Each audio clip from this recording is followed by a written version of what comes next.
നമസ്കാരം. എല്ലാ മാന്യ പ്രേക്ഷകർക്കും സാമൂഹ്യ പാഠത്തിൻ്റെ മറ്റൊരു അധ്യായത്തിലേക്ക് സ്നേഹപൂർവ്വം സ്വാഗതം. നമ്മുടെ നാട്ടിൽ നിന്ന് ഒരുപാട് പേർ വിദേശ രാജ്യങ്ങളിലേക്ക് തൊഴിലിനായിട്ടും തൊഴിൽ തേടിയും ഒക്കെ പോകാറുണ്ട്.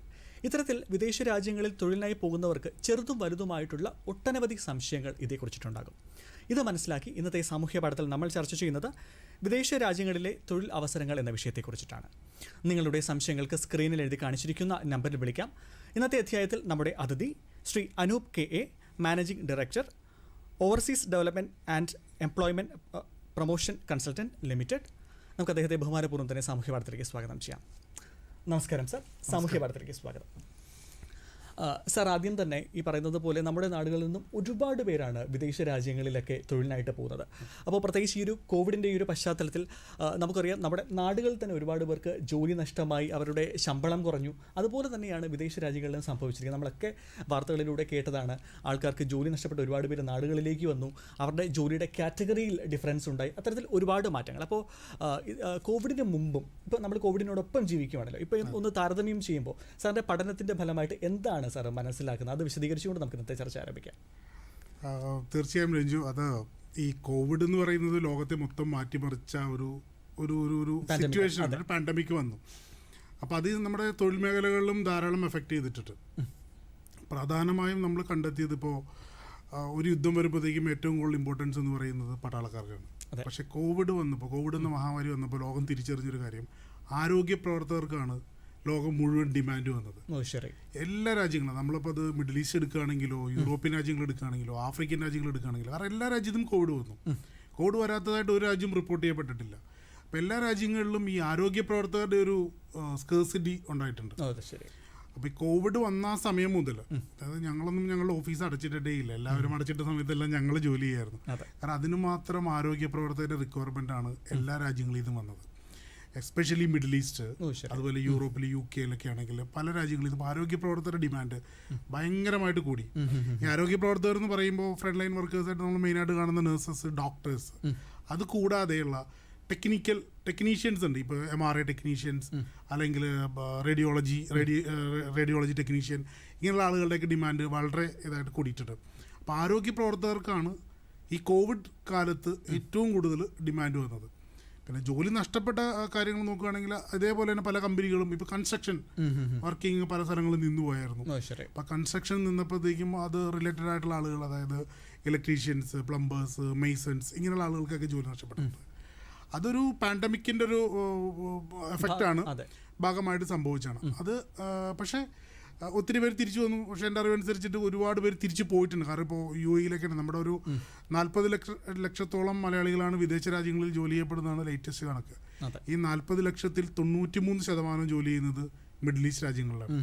നമ്മൾ വിദേശം എന്ന് പറയുമ്പോൾ നമ്മുടെ മനസ്സിലേക്ക് ആദ്യം തന്നെ ദുബായിയാണ്. ദുബായ് എന്നുള്ള കൺസെപ്റ്റാണ്. അപ്പോൾ അവിടെയൊക്കെ വീണ്ടും കൺസ്ട്രക്ഷൻ, ഇപ്പോൾ Expo 2020 വരുന്നതുകൊണ്ട് കൺസ്ട്രക്ഷനൊക്കെ ഫുൾ സ്ട്രെങ്തിലായിട്ടുണ്ട്. അപ്പോൾ ഒത്തിരി പേര് തിരിച്ചു പോയിട്ടുണ്ട്. പിന്നെ പെർമനൻ്റ് ആയിട്ട് ജോലി നഷ്ടപ്പെട്ട ഒരു കാറ്റഗറീസ് ഓഫ് ആൾക്കാരുണ്ട്. അവരിപ്പോൾ അത് ഓട്ടോമേഷൻ്റെ ഭാഗമായിട്ട് സംഭവിക്കുന്നതാണ്. അത് കോവിഡിന് മുമ്പേ തുടങ്ങിയൊരു ട്രെൻഡായിരുന്നു. ഫോർ എക്സാമ്പിൾ ഇപ്പോൾ കമ്പ്യൂട്ടർവൽക്കരണം വന്നു. അത് വന്നപ്പോഴത്തേക്കും ഒത്തിരി ആളുകൾക്ക് ഈ നമ്മൾ പറയുന്ന പോലെ ബുക്ക് ക്ലർക്ക്, ഇങ്ങനെയുള്ള ജോലികളൊക്കെ ധാരാളം ഉണ്ടായിരുന്നു. പേപ്പർ വർക്കുകൾ ചെയ്യുന്ന ആളുകൾ, അവർക്കൊക്കെ ജോലി കണ്ടമാനം പോയിട്ടുണ്ട്. പിന്നെ മിഡിൽ ഈസ്റ്റ് രാജ്യങ്ങളിൽ സംഭവിച്ചത് ലോക്കലൈസേഷൻ, അതായത് സൗദി, UAE, ഒമാൻ മുതലായ രാജ്യങ്ങളൊക്കെ അവരവരുടെ നാഷണൽസിന് ജോലി കൊടുക്കാനുള്ള പ്രിഫറൻസ് വന്നു. അങ്ങനെ വന്നപ്പോൾ ചില കാറ്റഗറീസ് ഓഫ് ജോബ്, ഒരു എക്സാമ്പിൾ പറയുകയാണെങ്കിൽ UAE-യിൽ മാർക്കറ്റിംഗ് റിലേറ്റഡ് ജോലികൾ, marketing manager, business development manager, അതുപോലെ ഹ്യൂമൻ റിസോഴ്സ് മാനേജർ, ഈ മാനേജർ പോസ്റ്റുകളെല്ലാം അവർ എംബ്രാത്തൈസേഷൻ ചെയ്ത് കളഞ്ഞു. അപ്പോൾ നമുക്ക് വെളിയിൽ നിന്നുള്ള ആൾക്ക് വിസ കിട്ടത്തില്ല. അപ്പോൾ അങ്ങനെയുള്ള കുറച്ച് ജോലികളും നഷ്ടപ്പെട്ടിട്ടുണ്ട്. അതുപോലെ ഒമാനിലൊക്കെ ആണെങ്കിൽ ഡ്രൈവർ, കൂടുതൽ ഡ്രൈവർ പണ്ട് കേരളത്തിൽ നിന്നായിരുന്നു. ഇപ്പോൾ ഡ്രൈവർമാരുടെ ആ ഒരു എണ്ണം കുറഞ്ഞതെന്ന് പറഞ്ഞു കഴിഞ്ഞാൽ കൂടുതലും ലോക്കലൈസ് ചെയ്തു തുടങ്ങി. അപ്പോൾ അതാണ് ഒരു മെയിനായിട്ടുള്ള വ്യത്യാസം. ഹെൽത്ത് കെയറിന് നല്ലൊരു ബൂം വന്നു. നല്ല ബൂം എന്ന് പറഞ്ഞാൽ വളരെ പലരുടെയും സാലറിയൊക്കെ ഇരട്ടി ആയിട്ടുണ്ട്. നഴ്സസിൻ്റെയൊക്കെ സാലറി 4000 ദിറംസ് ഉണ്ടായിരുന്നിടത്ത് 8000 ദിറംസ് ആയിട്ടുണ്ട്. അങ്ങനെ ഇരട്ടി സാലറി ആയിട്ടുണ്ട്. ഡിമാൻഡ് ഭയങ്കരമായിട്ട് കൂടിയിട്ടുണ്ട്. അതാണ് ഒരു മെയിനായിട്ട് ഇതിനകത്ത് കണ്ടൊരു വ്യത്യാസം. ഓക്കെ സാർ, അതുമായിട്ട് ചേർത്ത് തന്നെ ചോദിച്ചിട്ട്, കാരണം ഈ പറയുന്നത് പോലെ നമ്മളെല്ലാവരും ഈ കോവിഡ് എന്ന് പറയുന്ന മഹാമാരി വളരെ വേഗം തന്നെ അവസാനിക്കും, ലോകം വിട്ട് പോകും എന്നുള്ളൊരു ശുഭപ്രതീക്ഷയിലാണ് നമ്മളെല്ലാവരും. അപ്പോൾ ഈ ഒരു കോവിഡിന് ശേഷം എന്തൊക്കെ പ്രതീക്ഷകളാണ് നമുക്ക് കാണാൻ കഴിയുന്നത്, പ്രത്യേകിച്ച് ഈ വിദേശ രാജ്യങ്ങളിലെ തൊഴിൽ മേഖലയുടെ കാര്യത്തിൽ എന്തെല്ലാം സാധ്യതകളാണ് ഉയർന്നു വരുന്നത്? മെയിൻലി ഞാൻ പറഞ്ഞ പോലെ തന്നെ ഹെൽത്ത് കെയറിന് നല്ലൊരു ഓപ്പർച്യൂണിറ്റി പണ്ടുമുണ്ട്, ഇപ്പോഴും ഉണ്ട്, അത് കൂടിക്കൊണ്ടിരിക്കുകയാണ്. അതെ. ഇനിയിപ്പോൾ പുതിയ പുതിയ മാർക്കറ്റുകളാണ് നമ്മുടെ നാട്ടിലേക്ക് വന്നുകൊണ്ടിരിക്കുന്നത്. ഇപ്പം നിങ്ങൾ പത്രത്തിൽ വായിച്ചിട്ടുണ്ടാവും, ജപ്പാനിലേക്ക് ആളുകൾ എടുക്കുന്നു. ജപ്പാനിൽ 3 ലക്ഷം തൊഴിലവസരങ്ങളാണ് വന്നിരിക്കുന്നത്. അത് ഏകദേശം ഒരു 14ഓളം ഇൻഡസ്ട്രികളുണ്ട്. ഇൻഡസ്ട്രീസ് എന്ന് പറയുമ്പോഴത്തേക്കും നമുക്കിപ്പോൾ IT, കൺസ്ട്രക്ഷൻ, ട്രാൻസ്പോർട്ടേഷൻ, അതുപോലെ ഹോസ്പിറ്റാലിറ്റി മാനേജ്മെൻറ്റ്, പിന്നെ warehouse, automobile, amusement service, നമ്മുടെ വീഗാലാൻഡ് പോലെയൊക്കെയുള്ള സ്ഥാപനങ്ങളുണ്ടല്ലോ, പിന്നെ റെസ്റ്റോറൻറ്റ്സ്. ഇപ്പോൾ ടോക്കിയോയിൽ മാത്രം ഏകദേശം 3000-ലധികം റെസ്റ്റോറൻറ്റ്സ് ഉണ്ട്. അപ്പോൾ ഇവിടെയൊക്കെ ജോലി ചെയ്യാനായിട്ട് ലോക്കൽസിന് കിട്ടുന്നില്ല. So they are planning to hire the people from all over the world. ഈ 3 ലക്ഷം വേക്കൻസി എന്ന് പറയുന്നത് എല്ലാ രാജ്യത്തുനിന്നും കൂടി ചേർത്തിട്ടാണ്. അതിൽ 60,000 പേരും ഈ ഹെൽത്ത് കെയർ അസിസ്റ്റൻസ്, അതായത് പ്രായമുള്ള ആളുകളെ നോക്കുന്നു. ഇപ്പം ജപ്പാനിലേക്ക് ഒരു എന്താ പറയുക, ആയുസ് നോക്കുകയാണെങ്കിൽ ആളുകൾ മരിക്കുന്നത് വളരെ കുറവാണ്. ആയുർദൈർഘ്യം ഭയങ്കര കൂടുതലാണ്. ഒരു ഇപ്പോഴത്തെ കണക്കനുസരിച്ചിട്ട് 100 പേര് റിട്ടയർ ആവുകയാണെങ്കിൽ ജപ്പാനിൽ 54 പേരാണ് ജോയിൻ ചെയ്യുള്ളൂ. 46ഓളം വേക്കൻസികൾ വരുന്നുണ്ട്, അവിടെ ആളില്ല. അപ്പോൾ അങ്ങനെ വരുമ്പോഴത്തേക്കും ഞാൻ ഈ നേരത്തെ പറഞ്ഞ മേഖലകളിലൊന്നും ആളെ കിട്ടാത്തൊരവസ്ഥയാണ്. അപ്പോൾ അത് ഒത്തിരി ആളുകളെ വെളിയിൽ നിന്ന് എടുക്കുന്നുണ്ട്. അതുപോലെ തന്നെ വരുന്നൊരു മാർക്കറ്റാണ് ജർമ്മനി. ജർമ്മനി പുതിയൊരു മാർക്കറ്റായിട്ട് വരുന്നുണ്ട്. യൂറോപ്യൻ രാജ്യങ്ങളിലേക്ക് ഒത്തിരി ഓപ്പണിങ് വരുന്നുണ്ട്. അപ്പോൾ ഈ മേഖല, അതുപോലെ മിഡിൽ ഈസ്റ്റ് നോക്കുകയാണെങ്കിൽ ഇപ്പോൾ എക്സ്പോ 2020 വരുന്നതുകൊണ്ട് ദുബായിൽ ഒത്തിരി ഓപ്പർച്യൂണിറ്റീസ് വരുന്നുണ്ട്. ഷോർട്ട് ടൈം ആണെങ്കിൽ കൂടിയും ഒത്തിരി ഓപ്പർച്യൂണിറ്റീസ് ദുബായിലും വരുന്നുണ്ട്. അപ്പോൾ ഇപ്പോൾ ഒരു എമർജിങ് മാർക്കറ്റ് എന്ന് എൻ്റെ അഭിപ്രായത്തിൽ ജപ്പാനാണ് പറയാൻ സാധിക്കുന്നത്. അതെ സാർ, ഞാൻ ഒന്ന് ഇടപെട്ടോട്ടെ. നമ്മുടെ ആദ്യത്തെ കോളർ ചേർന്നിട്ടുണ്ട്. നമസ്കാരം, സാമൂഹ്യ പാഠത്തിലേക്ക് സ്വാഗതം. പേര് പറഞ്ഞു പരിചയപ്പെടുത്താമോ? ഹലോ. പേര് പറഞ്ഞോളൂ. ഹലോ. നന്നായിട്ട് കേൾക്കുന്നുണ്ട്, പേര് പറഞ്ഞോളൂ. എന്റെ പേര് അജിൽ എന്നാണ്, പത്തനംതിട്ടയിൽ നിന്നാണ് വിളിക്കുന്നത്. ശരി, സാറിനോട് സംശയം ചോദിച്ചോളൂ. സാറേ, എനിക്ക് ചോദിക്കാനുള്ളത്, ഇപ്പൊ നിലവിൽ നമ്മൾ ഈ ജൂനിയർ ഹെൽത്ത് ഇൻസ്പെക്ടർ പറഞ്ഞ ഒരു കോഴ്സ് ഉണ്ട് നമ്മുടെ കേരളത്തിൽ പഠിപ്പിക്കുന്നത്. ഞാനൊന്ന് ഇടപെട്ടോട്ടെ, കുറച്ചുകൂടി ശബ്ദം ഉയർത്തി സംസാരിക്കാമോ? നമ്മുടെ കേരളത്തില് ജൂനിയർ ഹെൽത്ത് ഇൻസ്പെക്ടർ എന്ന് പറഞ്ഞൊരു കോഴ്സ് പഠിപ്പിക്കുന്നുണ്ട്, പാരാമെഡിക്കൽ കൗൺസിൽ രജിസ്ട്രേഷനോട് കൂടിയിട്ട്. ജൂനിയർ ഹെൽത്ത് ഇൻസ്പെക്ടറിന്റെ കോഴ്സ് ആണല്ലേ? നമ്മൾ സർക്കാരിൽ മാത്രമേ ജോലി സാധ്യതയുള്ളൂ, അല്ലെങ്കിൽ PSC നമ്മൾ കയറണം. കേരളത്തിൽ മറ്റൊരിടത്തും ഇതിന് ജോലി സാധ്യതയില്ല. ശരി. ആയതുകൊണ്ട് നമുക്ക് ഈ ഒരു ക്വാളിഫിക്കേഷൻ വെച്ചിട്ട് നമുക്ക് വിദേശത്ത് എവിടെങ്കിലും ഏതെങ്കിലും തരത്തിലൊരു ജോബ് സാധ്യത ഉണ്ടോ ഇല്ലയോ എന്ന് അറിയാൻ വേണ്ടിയിട്ടാണ് വിളിച്ചത്. ശരി. ഞാൻ മനസ്സിലാക്കിയത് ജൂനിയർ ഹെൽത്ത് ഇൻസ്പെക്ടർ എന്ന് പറയുന്ന ഒരു കോഴ്സ് ഇവിടെ പഠിക്കുന്നുണ്ട്. അപ്പം അതിൽ കേരളത്തിൽ ജോലി സാധ്യത കുറവാണ്, PSC എഴുതി കിട്ടിയാൽ മാത്രമേ ഉള്ളൂ എന്നുള്ളതാണ്. ഇങ്ങനെയുള്ള കോഴ്സുകളുടെയൊക്കെ ഒരു അംഗീകാരം വിദേശ രാജ്യങ്ങളിൽ, നമ്മളിപ്പോൾ ഹെൽത്ത് റിലേറ്റഡ് ആയിട്ട് എന്തെങ്കിലും ഒരു കോഴ്സിന് പോകുമ്പോൾ അതാത് രാജ്യത്തെ അംഗീകാരം വേണം. അപ്പോൾ അത് ഇങ്ങനെയുള്ള ഏത് കോഴ്സിനും ആ ഒരു അംഗീകാരം ഉണ്ടെങ്കിൽ മാത്രമേ അവിടെ ജോലി കിട്ടത്തുള്ളൂ. അപ്പോൾ അത് നമ്മളിവിടെ പഠിക്കുന്ന ആ ഒരു കരിക്കുലം വെച്ചിട്ട് അവിടെ നമ്മൾ ചെക്ക് ചെയ്ത് നോക്കും. അങ്ങനെ എന്തെങ്കിലും ഒരു ഓപ്പർച്യൂണിറ്റി വരുവാണെന്നുണ്ടെങ്കിൽ നമ്മൾ അറിയിക്കുന്നതായിരിക്കും, നിങ്ങളെ നമ്മുടെ വെബ്സൈറ്റിലും കാര്യങ്ങളും കൂടെ വെച്ചിട്ട് അറിയിക്കുന്നതായിരിക്കും. അപ്പോൾ ഇതുവരെ ഇങ്ങനെയൊരു റിക്വയർമെൻറ്റ് വന്നിട്ടില്ല. ഒരു ഹെൽത്ത് ഇൻസ്പെക്ടർക്ക് അവിടെ എന്ത് ജോലിയാണ് കിട്ടുന്നത് എന്നുള്ളതിനെ പറ്റിയിട്ടുള്ളൊരു, അത് ഫുഡ് ക്വാളിറ്റിയിലൊക്കെ ആയിരിക്കും എന്നാണ് ഞാൻ വിചാരിക്കുന്നത്. നമ്മളിപ്പോൾ ഇവിടെ കൂടുതലും ഹോട്ടലുകളൊക്കെ ചെക്ക് ചെയ്യുന്നുള്ളൂ. അങ്ങനെയുള്ള ഓപ്പർച്യൂണിറ്റീസ് അവിടെ ഉണ്ട്. പക്ഷെ നമ്മൾ പഠിക്കുന്ന ആ കോഴ്സ്, ആ കരിക്കുലം അവിടെ അക്സെപ്റ്റഡ് ആണോ എന്ന് ചെക്ക് ചെയ്യേണ്ടി വരും. അതിനുശേഷം മാത്രമേ അതിന് ഒരു ജോലി സാധ്യതയെ പറ്റി പറയാൻ സാധിക്കൂ. സംശയം മാറി എന്ന് വിശ്വസിക്കുന്നു. വിളിച്ചതിന് വളരെയധികം നന്ദി. സർ, നമുക്കൊരു ഇടവേള എടുക്കേണ്ട സമയമായിരിക്കുകയാണ്. സാമൂഹ്യ പാഠത്തിൽ ഇനി ഒരു ചെറിയ ഇടവേള.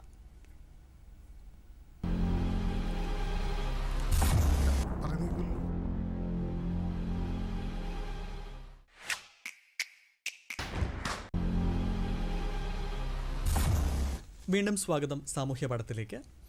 സർ, നമുക്ക് മറ്റൊരു പ്രേക്ഷകൻ ചേരുന്നു. നമസ്കാരം, സാമൂഹ്യ പാഠത്തിലേക്ക് സ്വാഗതം. പേര് പറയാമോ? ഹലോ. ഹലോ. പേര് പറഞ്ഞോളൂ. പത്തനംതിട്ടയിൽ നിന്ന് റോഷൻ എന്ന് പറഞ്ഞ ആളാ വിളിക്കുന്നത്. ശരി, സാറിനോട് സംശയം ചോദിച്ചോളൂ. സംശയം ചോദിക്കാം. ഹലോ. പറഞ്ഞോളൂ റോഷൻ, കേൾക്കുന്നുണ്ട്. ഹലോ സാറേ, നിങ്ങൾ കഴിഞ്ഞൊരു വീക്കിൽ ഒരു പരസ്യം ഉണ്ടായിരുന്നു. ഞാനൊന്ന് ഇടപെട്ടോട്ടെ, പറഞ്ഞത് വ്യക്തമായിട്ടില്ല, ഒന്നുകൂടെ പറയാമോ? 100 ഖത്തർ റിയാൽ സാലറി. കേൾക്കുന്നില്ല. ഹലോ. നന്നായിട്ട് കേൾക്കുന്നുണ്ട്. ചോദ്യം ഒന്നുകൂടെ ചോദിച്ചോളൂ. സാറേ, കഴിഞ്ഞ വീക്കിൽ ഓഡിറ്റീസിൽ ഒരു പരസ്യമുണ്ടായിരുന്നു. ആ ഖത്തറിൽ നേഴ്സുമാരെ വേണം, 3100 ഖത്തർ റിയാൽ സാലറി. ശരി. അപ്പൊ ഇത്രയും കുറഞ്ഞൊരു സാലറിക്ക് നമ്മളൊരു ഗവൺമെന്റ് സ്ഥാപനം നമ്മളെ നേഴ്സുമാരെ അവിടെ വിട്ടാൽ 3100 രൂപ ഒരു നേഴ്സിന് അവിടെ ചെന്ന് ശമ്പളം കിട്ടിയാല് ഉം. അവരുടെ വീട്ടിലെ അവിടുത്തെ ചെലവും കഴിഞ്ഞ് നമ്മുടെ നാട്ടിലോട്ട് എത്ര രൂപ അയക്കാൻ പറ്റും ഇത്രയും പഠിച്ചിട്ട്? ചോദ്യം മനസ്സിലായി. സാറ് മറുപടി പറ. അതുകൊണ്ട് നമ്മൾ ഇവിടുന്ന് വിടുന്ന നേഴ്സുമാർക്ക് ഒരു ബേസിക് ഒരു പാക്കേജ്, ഇപ്പൊ ഫിലിപ്പീൻസ് അതുപോലുള്ള രാജ്യങ്ങളിൽ നിന്നൊക്കെ വരുന്നവർക്ക് ഒരു ബേസിക് പാക്കേജ് ഉണ്ട്. രാജ്യത്തു നിന്ന് ആൾക്കാരെ വേണമെങ്കിൽ ഞാൻ ബേസിക് ആയിട്ട് ഒരു ബേസിക് സാലറി വെച്ച് നമ്മളൊരു ഗവൺമെന്റ് സ്ഥാപനം അങ്ങനെയുള്ള റിക്രൂട്ട്മെന്റ് മുന്നോട്ട് ഫോർവേഡ് ചെയ്യണമെന്നാണ് ഒരു സജഷൻ പറയാൻ ആവശ്യമുള്ളത്. റോഷന്റെ ചോദ്യം, റോഷൻ എന്നല്ലേ പേര് പറഞ്ഞേ? അതെ. റോഷന്റെ ചോദ്യം വളരെ, കാരണം ഈ ഒരു പോസ്റ്റ് ഞങ്ങൾ ഫേസ്ബുക്കിൽ ഇട്ടപ്പോൾ അതിലൊത്തിരി ആളുകൾ ഇതേ അഭിപ്രായമായിട്ട് വന്നിട്ടുണ്ടായിരുന്നു. എന്തുകൊണ്ടാണ് സർക്കാർ ഇത്രയും കുറഞ്ഞ ശമ്പളത്തിന് ആളെ റിക്രൂട്ട് ചെയ്യുന്നതെന്നുള്ളത്. അത് ഒരു കാര്യം എല്ലാവരും മനസ്സിലാക്കിയിരിക്കേണ്ടത്, ഞങ്ങളെ സംബന്ധിച്ച് ഒരു എംപ്ലോയർ, അതായത് ഇപ്പോൾ ഖത്തറിലുള്ള ഒരു എംപ്ലോയർ, അവരുടെ ഹോസ്പിറ്റലിലേക്കോ അല്ലെങ്കിൽ അവരുടെ ഹെൽത്ത് കെയർ ക്ലിനിക്കിലേക്കോ അവർക്കൊരു വേക്കൻസി വന്നു കഴിഞ്ഞാൽ അവരാണ് ശമ്പളം നിശ്ചയിക്കുന്നത്. ഇപ്പം നമ്മുടെ രാജ്യത്തുള്ളൊരു ജോലിയാണെങ്കിൽ നമുക്ക് ശമ്പളം നിശ്ചയിക്കാൻ പറ്റും. അപ്പോൾ വിദേശ രാജ്യങ്ങളിലുള്ള ആ സ്ഥാപനത്തിന് ശമ്പളം നിശ്ചയിക്കുന്നത് അവരാണ്. അവിടെ മിനിമം വേജസ് ആക്ട് ഉണ്ടെങ്കിൽ ഉറപ്പായിട്ടും അവർ ആ മിനിമം വേജസ് ആക്ട് അനുസരിച്ചിട്ടേ കൊടുക്കത്തുള്ളൂ. പിന്നെ ഈ 3100 റിയാൽ എന്ന് പറയുന്നത് നമ്മൾ അതുകൊണ്ടാണ് ഒരു ഹിഡൻ കാര്യങ്ങൾ അതിനകത്ത് വയ്ക്കാത്തത്. ഇപ്പോൾ സാധാരണ ഒരു പ്രൈവറ്റ് ഏജൻസി ചെയ്യുന്നത് പോലെ നമ്മൾ നിങ്ങൾക്ക് അവിടെ ചെന്ന് കഴിഞ്ഞാൽ 5000 റിയാൽ കിട്ടും അല്ലെങ്കിൽ 10000 റിയാൽ കിട്ടും എന്ന് പറഞ്ഞ് കൊണ്ടുപോയി 3100 റിയാൽ അല്ല തരുന്നത്. അപ്പോൾ ആ കമ്പനി പറയുന്ന ആ സാലറി നമ്മൾ അഡ്വർട്ടൈസ് ചെയ്യുന്നു എന്ന് മാത്രമേ ഉള്ളൂ. അതിൽ താല്പര്യമുള്ളവർക്ക് പോവാം. അപ്പോൾ താല്പര്യമില്ലാത്ത ആളുകൾക്ക് ഒരിക്കലും അങ്ങനെയുള്ള ജോലികൾ സ്വീകരിക്കണമെന്ന് ഒരിക്കലും ഒടയപ്പേക്കോ അല്ലെങ്കിൽ ഒരു സ്ഥാപനമോ പറയത്തില്ല. അപ്പോൾ മിനിമം സാലറി എന്ന് പറയുന്നത് ഞങ്ങൾ നിങ്ങളുടെ കൺസേൺ ആയ എംപ്ലോയർ അറിയിക്കുന്നുണ്ട്. അപ്പോൾ അവർക്ക് വേണമെങ്കിൽ സാലറി റിവേഴ്സ് ചെയ്യാൻ പറ്റും. അതാണ് ഇവിടെ ചെയ്യാൻ പറ്റുന്ന ഒരേ ഒരു കാര്യം. നമുക്ക് പക്ഷേ ഒരിക്കലും എംപ്ലോയറോട് പറയാൻ പറ്റില്ല, ഓക്കെ നിങ്ങൾ മിനിമം 5000 റിയാൽ തന്നാൽ മാത്രമേ ഇവിടെ നിന്ന് ആളെ കിട്ടത്തുള്ളൂ എന്ന് ഞങ്ങൾക്ക് ഒരിക്കലും പറയാൻ സാധിക്കില്ല. കാരണം ഞങ്ങളിത് അവരെ ഹെൽപ്പ് ചെയ്തില്ല എന്നുണ്ടെങ്കിൽ ഏതെങ്കിലും ഈ പറയുന്ന പോലെ വ്യാജ ഏജൻസികൾ അതിനകത്ത് വന്ന് ഈ പറയുന്ന ഏതെങ്കിലും, നിങ്ങൾക്ക് അറിയില്ലാഞ്ഞിട്ടുണ്ട്, ഞങ്ങളിത് പരസ്യം ചെയ്തിട്ട് 100 കണക്കിന് ആപ്ലിക്കേഷൻസാണ് വന്നത്. റോഷൻ പറഞ്ഞ പോലെ അത് വേണ്ടാത്ത ആളുകളില്ല, അത് വേണം അല്ലെങ്കിൽ എനിക്ക് ആ ജോലി ആവശ്യമുണ്ടെന്ന് പറയുന്ന 100-ൽ പരം ആപ്ലിക്കേഷൻസാണ് ഞങ്ങൾക്ക് വന്നത്. അപ്പോൾ ആ ശമ്പളത്തിന് പോകാൻ താല്പര്യമുള്ളവർക്ക് അതിൽ പോവാം. ഇപ്പം ഞങ്ങൾ ദുബായ് ഗവൺമെൻറ്റിന് വേണ്ടി റിക്രൂട്ട് ചെയ്തു. 8000 ദിറംസും അക്കോമഡേഷനും ഫുഡും ഫ്രീ ആയിരുന്നു. 8000 ദിറംസ് എന്ന് പറയുമ്പോൾ 1,60,000 ശമ്പളമുണ്ട്. അബുദാബി ഗവൺമെൻറ്റിന് വേണ്ടി ചെയ്തു. ഷാർജ ഗവൺമെൻറ് ചെയ്ത് 9000 ദിറംസാണ് നഴ്സസിന്. ഞങ്ങൾ UK NHSന് വേണ്ടി ചെയ്യുന്നുണ്ട്, 3 ലക്ഷം രൂപയാണ് ശമ്പളം. ഇപ്പം ഞങ്ങൾ ജർമ്മനിക്ക് വേണ്ടി ചെയ്യുന്നുണ്ട്, 2700 യൂറോ ആണ് ശമ്പളം. അതുപോലെ ബെൽജിയം ഗവൺമെൻറ് വേണ്ടി ചെയ്യുന്നുണ്ട്, 1700 യൂറോ ആണ് ശമ്പളം. അപ്പോൾ അതിനകത്ത് അവർ ചോദിക്കുന്നുണ്ട് 1700 യൂറോ കറക്റ്റായിട്ട് കിട്ടുമോ അല്ലെങ്കിൽ 2000 യൂറോ കറക്റ്റായിട്ട് കിട്ടുമോ? അത് ആ രാജ്യത്തെ ടാക്സ് പിടിക്കും. ആ ടാക്സ് ഓരോ വർഷവും ഡിഫറൻസാണ്. അതൊന്നും നമുക്ക് നേരത്തെ പറയാൻ പറ്റാത്തൊരു കാര്യമാണ്. ചിലപ്പോൾ 0 ആയിരിക്കും ടാക്സ് പെർസെൻറ്റേജ്, ചിലപ്പോൾ 9% ആയിരിക്കും, ചിലപ്പോൾ 10% ആയിരിക്കും. അപ്പോൾ അതനുസരിച്ചിട്ടാണ് അത് പിടിക്കുന്നത്. നമുക്കൊരിക്കലും ആ രാജ്യത്തെ നിയമത്തെ നമുക്ക് മാറ്റി എഴുതാൻ പറ്റത്തില്ല. അപ്പോൾ ഇങ്ങനെയുള്ള ജോലികൾക്ക് എൻ്റെ അഭിപ്രായത്തിൽ ആവശ്യമുള്ളവർ മാത്രമേ അപ്ലൈ ചെയ്യാൻ പാടുള്ളൂ എന്നുള്ളതാണ്. ഒരുപാട് ഓപ്പർച്യൂണിറ്റീസ് ഒടേപ്പയ്ക്ക് വഴിയുണ്ട്. അത് റോഷൻ അത് കണ്ടിട്ടുണ്ടോ എന്ന് എനിക്കറിയില്ല. UK യിലേക്കുണ്ട്, ജർമ്മനിയിലേക്കുണ്ട്, ബെൽജിയത്തിലേക്കുണ്ട്, UAE യിലേക്കുണ്ട്. അപ്പോൾ അത് 3000 ദിറംസ് ഉണ്ട്, 5000 ദിറംസ് ഉണ്ട്, 10000 ദിറംസ് വരെയുള്ള ജോലികളുണ്ട്. അപ്പോൾ നമുക്ക് നിങ്ങളുടെ സജഷനായിട്ട് എംപ്ലോയറോട് ഞങ്ങൾ എന്തായാലും പറയുന്നതാണ്. ഞാനത് ഓൾറെഡി പറഞ്ഞിട്ടുണ്ട്. കാരണം ഫേസ്ബുക്കിൽ ഒത്തിരി ആളുകൾ ഒരു നെഗറ്റീവ് അഭിപ്രായം പറഞ്ഞതുകൊണ്ട് നമ്മളത് അറിയിച്ചിട്ടുണ്ട്. എംപ്ലോയർ സാലറി റിവേഴ്സ് ചെയ്യാമെന്ന് പറഞ്ഞിട്ടുണ്ട്. സംശയം മാറി എന്ന് വിശ്വസിക്കുന്നു. വിളിച്ചതിന് വളരെയധികം നന്ദി. സാർ, നമുക്ക് മറ്റൊരു പ്രേക്ഷകൻ കൂടി ചേരുകയാണ്. നമസ്കാരം, സാമൂഹ്യ പടത്തിലേക്ക് സ്വാഗതം. പേര് പറയാമോ? ഹലോ, പേര് പറഞ്ഞോളൂ. എന്റെ പേര് അഫ്സർ എന്നാണ്. ശരി, എവിടെ നിന്നാണ് വിളിക്കുന്നത്? അഫ്സർ. ശരി, സാറിനോട് സംശയം ചോദിച്ചോളൂ. ഓക്കെ, ഞാന് ഡിഗ്രി പാസ് ഔട്ട് ആയിട്ടുള്ള ഒരാളാണ്. ശരി. ഇവിടെ വയനാട്ടിൽ നിന്നാണ് വിളിക്കുന്നത്. ശരി. എന്റെ എന്തെങ്കിലും തൊഴിൽ സാധ്യതകളെ കുറിച്ച് അറിയാൻ വേണ്ടി വിളിച്ചതാണ്. BA English, history, political science triple degree ചെയ്ത് കഴിഞ്ഞ് നിൽക്കുകയാണ്. ശരി, സാർ മറുപടി പറയും, ശ്രദ്ധിച്ചോളൂ. ഈ BA ഇംഗ്ലീഷ് കഴിഞ്ഞതൊക്കെ ഫ്രാങ്ക്ലി സ്പീക്കിംഗ് നമുക്കിപ്പോൾ ഈ ഡിഗ്രി കഴിഞ്ഞ ആളുകൾക്കൊക്കെ ജോലി കിട്ടാനായിട്ട് വിദേശത്ത് ഇവിടെ നിന്ന് റിക്രൂട്ട്മെൻറ്റ് നടക്കുന്നില്ല ഡയറക്റ്റായിട്ട്. കാരണം പല രാജ്യങ്ങളും ജോബ് വിസ ഓപ്പൺ ആക്കി വരുന്നതേ ഉള്ളൂ ഈ കോവിഡ് കാരണം. ഇപ്പോൾ UAE യിലൊക്കെ ആണെങ്കിലും അവരിപ്പോൾ ജോബ് വിസ ഓപ്പൺ ആക്കിയിരിക്കുന്നത് കൂടുതലും ഈ നഴ്സിംഗ് അതുപോലെ തന്നെ ഹെൽത്ത് കെയർ ഡിവിഷനിലേക്കാണ്. ബാക്കിയുള്ള ജോലികൾക്കൊക്കെ ധാരാളം ആളുകൾ അവിടെ ലോക്കലി അവൈലബിൾ ആണ്. അപ്പോൾ ലോക്കലി അവൈലബിൾ ആയിട്ടുള്ള ജോലികൾക്കൊന്നും വെളിയിൽ നിന്ന് ഒരാളെ എടുക്കാറില്ല. കാരണം അവർക്ക് ആ റിക്രൂട്ട്മെൻറ്റ് പ്രോസസ്സ് ഈസി ആയിരിക്കും ലോക്കലി ഒരാളെടുത്തു കഴിഞ്ഞാൽ. നാട്ടിൽ നിന്ന് എടുക്കുമ്പോൾ ഈ പറയുന്ന ആളുടെ പേരെന്തായിരുന്നു പറഞ്ഞാൽ അഫ്സലിൻ്റെ സർട്ടിഫിക്കറ്റ് അഡ്ജസ്റ്റ് ചെയ്യിക്കണം, പിന്നെ വിസ പ്രോസസ്സ് ചെയ്യണം, പിന്നെ ഇവിടെ നിന്ന് ഫ്ലൈറ്റ് എടുത്ത് അങ്ങോട്ടേക്ക് കൊണ്ടുപോകണം, അവിടെ ചെന്നതിന് ശേഷം ഈ പറയുന്ന ഇൻഷുറൻസ് എടുക്കണം, ഒരുപാട് കാര്യങ്ങൾ ചെയ്യാനുണ്ട്. അതിലും അവർക്ക് എളുപ്പം ലോക്കലി അവൈലബിൾ ആയിട്ടുള്ള ആളുകളെയാണ് കൂടുതലും റിക്രൂട്ട് അവർ ചെയ്യുന്നത്. എന്നാലും അഫ്സൽ നമ്മുടെ വെബ്സൈറ്റൊക്കെ ഒന്ന് ഫോളോ ചെയ്യുകയാണ് അല്ലെങ്കിൽ ഒടേപ്പിക്ക് രജിസ്റ്റർ ചെയ്യുകയാണെന്നുണ്ടെങ്കിൽ ഭാവിയിൽ വരുന്ന ഓപ്പർച്യൂണിറ്റികളെ പറ്റിയിട്ട് ഒരു അറിവ് എന്തായാലും ലഭിക്കും. അപ്പോൾ അത് താങ്കൾക്ക് അപ്ലൈ ചെയ്യാനും സാധിക്കും. വിളിച്ചതിന് നന്ദി. സർ, അതുമായിട്ട് ചേർത്ത് തന്നെ ചോദിച്ചിട്ട്, കാരണം ഇപ്പോഴത്തെ ഈ ഒരു സാഹചര്യത്തിൽ നമ്മുടെ സമൂഹത്തിൽ ഒരുപാട് പേര് വിദേശ രാജ്യങ്ങളിലേക്ക് തൊഴിലിനായിട്ടുള്ള സാധ്യത ഇങ്ങനെ തേടുകയാണ്. അപ്പോൾ ഇത്തരത്തിലുള്ള ആൾക്കാരെ ഒഡേപെക്കിന് എങ്ങനെ സഹായിക്കാൻ സാധിക്കും? ഒഡേപെക്കിൽ നിന്നും എങ്ങനെയാണ് സഹായം തേടേണ്ടത്? അതേക്കുറിച്ചിട്ടൊന്ന് പറയാമോ? ഓക്കെ, ODPCയുടെ എല്ലാ ജോബ് നോട്ടിഫിക്കേഷൻ ഞങ്ങളുടെ വെബ്സൈറ്റിൽ പബ്ലിഷ് ചെയ്യാറുണ്ട്. ഏതൊരു എംപ്ലോയർ നമ്മുടെ അടുത്ത് വരുന്ന റിക്വയർമെൻറ്റുകളെല്ലാം ഞങ്ങളത് പത്രത്തിൽ കൊടുക്കാറുണ്ട്, അതുപോലെ തന്നെ ഞങ്ങളുടെ വെബ്സൈറ്റിൽ ഇടാറുണ്ട്. അപ്പോൾ ഒരു എംപ്ലോയി, അതായത് ഒരു ജോബ് സീക്കർ ആദ്യം ചെയ്യേണ്ട ഒരു കാര്യം, ഒഡേപെക്കിൻ്റെ വെബ്സൈറ്റിൽ കയറിയിട്ട് ഒരു രജിസ്ട്രേഷൻ ഓപ്ഷനുണ്ട്. നിങ്ങളുടെ പേര്, നിങ്ങളുടെ എഡ്യൂക്കേഷൻ ക്വാളിഫിക്കേഷൻ, അങ്ങനെ എല്ലാ ഡീറ്റെയിൽസും അതിനകത്ത് എൻ്റർ ചെയ്യാനുള്ള ഓപ്ഷനുണ്ട്. അതൊരു 10 മിനിറ്റ് കൊണ്ട് ചെയ്ത് കഴിയാവുന്നൊരു കാര്യമാണ്. അത് രജിസ്റ്റർ ചെയ്യുക. രജിസ്റ്റർ ചെയ്യുമ്പോൾ ചെറിയൊരു ഫീസ് അടയ്ക്കേണ്ടി വരും. 250 റുപ്പീസാണ്, 250 ഇന്ത്യൻ രൂപയാണ് ആ ഫീസ് വരുന്നത്. അപ്പോൾ അത് 2 വർഷത്തേക്ക് വാലിഡിറ്റി ഉണ്ടാവും നിങ്ങളുടെ രജിസ്ട്രേഷന്. 2 വർഷം കഴിയുമ്പോൾ റിന്യൂ ചെയ്യാൻ പറ്റും 70 രൂപ കൊടുത്തിട്ട്. അപ്പോൾ 2 കൊല്ലത്തിനിടയ്ക്ക് നിങ്ങൾക്ക് വരുന്ന നിങ്ങളുടെ ക്വാളിഫിക്കേഷൻ റിലേറ്റഡ് ആയിട്ടുള്ള എല്ലാ ജോബ് നോട്ടിഫിക്കേഷനും നിങ്ങൾക്ക് ഇമെയിലായിട്ട് വന്നുകൊണ്ടിരിക്കും. ആ ഇമെയിലിനകത്ത് നിങ്ങൾക്ക് നോക്കാൻ പറ്റും. ഓക്കെ, അപ്ലൈ ചെയ്യാനുള്ള ഓപ്ഷൻ ഉണ്ട്. അതിലൂടെ അപ്ലൈ ചെയ്യുന്നവർക്കാണ് നമ്മൾ പ്രിഫറൻസ് കൂടുതൽ കൊടുക്കുന്നത്. അപ്പം നിങ്ങളത് അപ്ലൈ ചെയ്ത് കഴിയുമ്പോൾ നിങ്ങളുടെ CV നമ്മൾ എംപ്ലോയർക്ക് അയച്ചു കൊടുക്കുന്നതാണ്.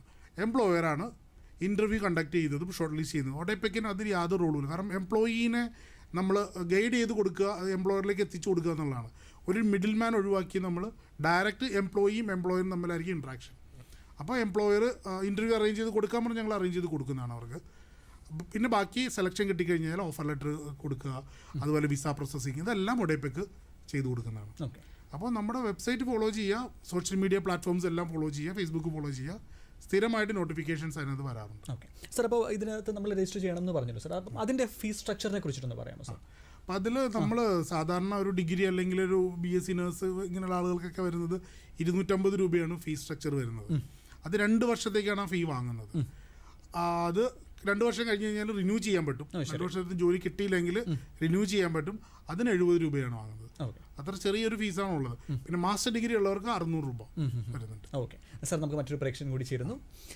നമസ്കാരം, സാമൂഹ്യ പാഠത്തിലേക്ക് സ്വാഗതം. പേര് പറയാമോ? ഹലോ. പേര് പറഞ്ഞോളൂ. ഹലോ, പുനലൂർന്ന് വിളിക്കുകയാണേ ഞാൻ. ശരി, സാറിനോട് സംശയം ചോദിച്ചോളൂ. എന്റെ മോൾക്ക് വേണ്ടിയാണ് വിളിക്കുന്നത്. ശരി, സംശയം ചോദിച്ചോളൂ. സാർ കേൾക്കുന്നുണ്ട്? ഹലോ, നന്നായിട്ട് കേൾക്കുന്നുണ്ട്. സംശയം ചോദിച്ചോളൂ. എന്റെ മോള് ഫോറൻസിക് സയൻസ് BSc കഴിഞ്ഞു, MSc കഴിഞ്ഞു. അപ്പം വിദേശത്ത് ജോലി സാധ്യതയുണ്ടോ എന്നാണ് അറിയേണ്ടത് അല്ലേ? ഓക്കെ, ശരി, സാറ് മറുപടി പറയും. ഞാൻ നേരത്തെ ഒരു ചോദ്യത്തിന് ഉത്തരം പറഞ്ഞ പോലെ തന്നെയാണ് ഈ ഫോറൻസിക് സയൻസ് പഠിച്ച ആളുകൾക്ക് യൂറോപ്യൻ രാജ്യങ്ങളിലും ഓപ്പർച്യൂണിറ്റീസ് ഉണ്ട്. പക്ഷെ അപ്പോഴും നമ്മൾ ഈ പഠിക്കുന്ന കരിക്കുലം അവിടെ ആക്സെപ്റ്റ് ചെയ്യണം. എന്നാൽ മാത്രമേ ഈ പറയുന്ന കാര്യങ്ങൾക്കെല്ലാം അവിടെ ജോലി സാധ്യത കിട്ടത്തുള്ളൂ. ഗൾഫ് രാജ്യങ്ങളിൽ ഇതുവരെ അങ്ങനെ ഒരു ഓപ്പർച്യൂണിറ്റി ഞാൻ കണ്ടിട്ടില്ല. കാരണം നമ്മൾ കൂടുതലും ചെയ്യുന്നത് UAE, സൗദി, ഒമാൻ, ഖത്തർ മുതലായ രാജ്യങ്ങളിലേക്കാണ്. അവിടെ നിന്ന് ഇതേവരെ ഒരു റിക്വയർമെൻറ്റ് വന്നതായിട്ട് എൻ്റെ ശ്രദ്ധയിൽപ്പെട്ടിട്ടില്ല. അപ്പോൾ ഇതുപോലെ തന്നെയാണ് എനിക്കും താങ്കളോട് മാഡത്തോട് പറയാനുള്ളത്. ഒഡേപെക്കിൻ്റെ വെബ്സൈറ്റിൽ രജിസ്റ്റർ ചെയ്യുക, ഫോളോ ചെയ്യുക, നോട്ടിഫിക്കേഷൻസ് എല്ലാം വരുന്നതായിരിക്കും. സംശയം അറിയുന്ന വിശ്വസിക്കുന്നു. വിളിച്ചതിന് വളരെയധികം നന്ദി. സാർ, നമുക്കൊരു ഇടവേള എടുക്കേണ്ട സമയമായിരിക്കുകയാണ്. സാമൂഹ്യ പാഠത്തിൽ ഇനിയൊരു ചെറിയ ഇടവേള.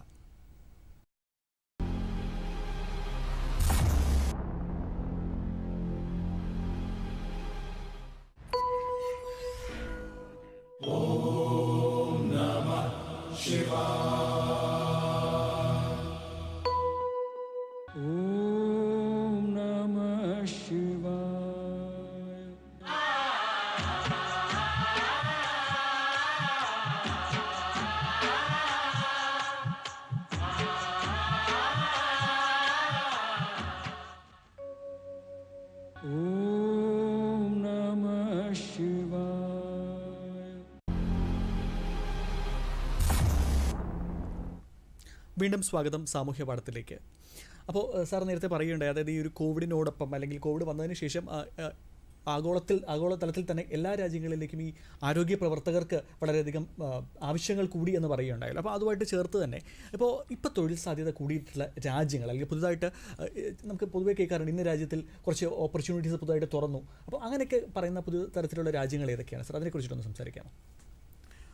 അത് ഞാൻ നേരത്തെ പറഞ്ഞ പോലെ മെയിനായിട്ട് ഇപ്പോൾ ഇനി പുതുതായിട്ടൊരു മാർക്കറ്റ് വരുന്നത് ജപ്പാനാണ്. ജപ്പാനിൽ ഞാൻ പറഞ്ഞ പോലെ 14ഓളം ഇൻഡസ്ട്രീസിൽ വേക്കൻസി വരുന്നുണ്ട്. അതുപോലെ തന്നെ ജർമ്മനിയിൽ സ്കിൽഡ് വർക്കേഴ്സിന് എടുക്കുന്നുണ്ട്. ബെൽജിയത്തിലേക്ക് ഞങ്ങൾക്ക് ബെൽജിയത്തിൽ നിന്നൊരു റിക്വയർമെൻറ്റ് വന്നിരിക്കുന്നത് 50 മീറ്റ് പ്രോസസ്സിങ് ആൾക്കാരെയാണ്. അതായത് അവിടെ ഈ ബുച്ചേഴ്സ് അല്ല, ബുച്ചേഴ്സിൻ്റെ കഴിഞ്ഞിട്ടൊരു കാറ്റഗറി ഉണ്ട്, അത് മീറ്റ് പ്രോസസ്സിങ് ആളുകൾ.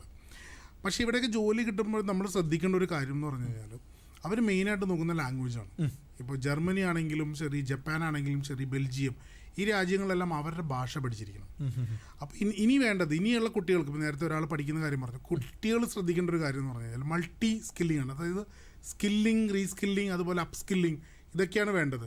അപ്പം അതിൽ ലാംഗ്വേജ് ഭയങ്കര ഇമ്പോർട്ടൻ്റ് ആണ്.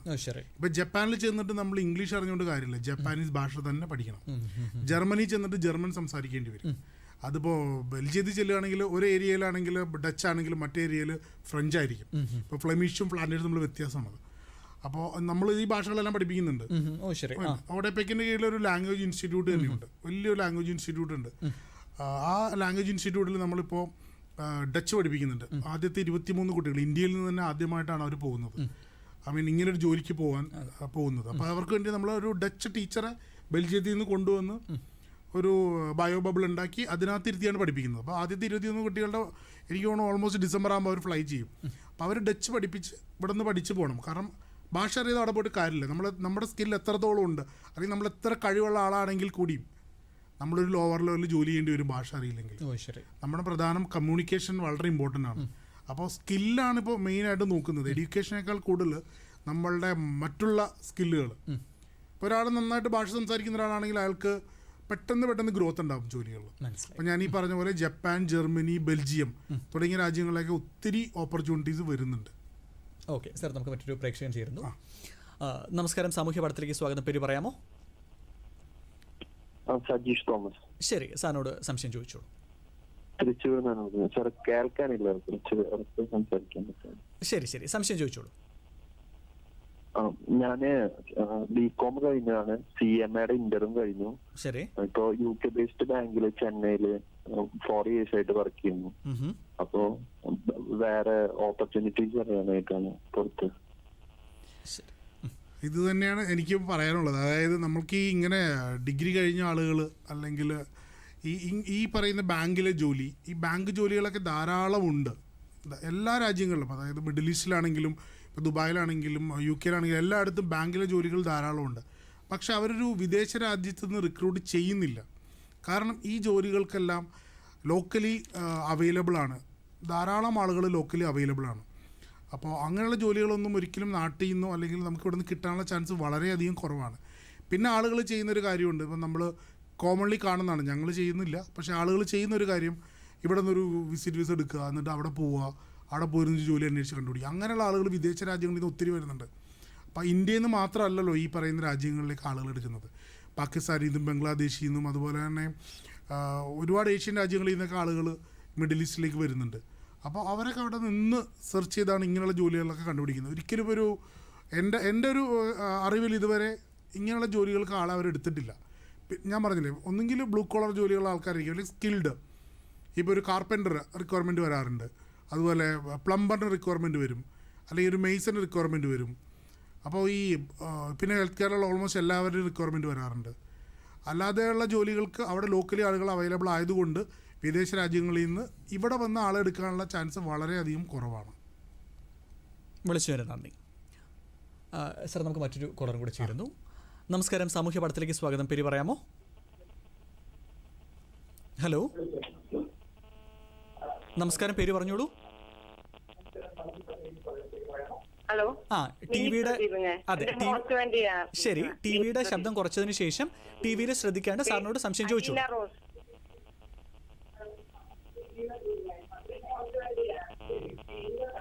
ടിവിയിൽ ശ്രദ്ധിക്കേണ്ട, സംശയം ചോദിച്ചോളൂ. ഹലോ. പറഞ്ഞോളൂ.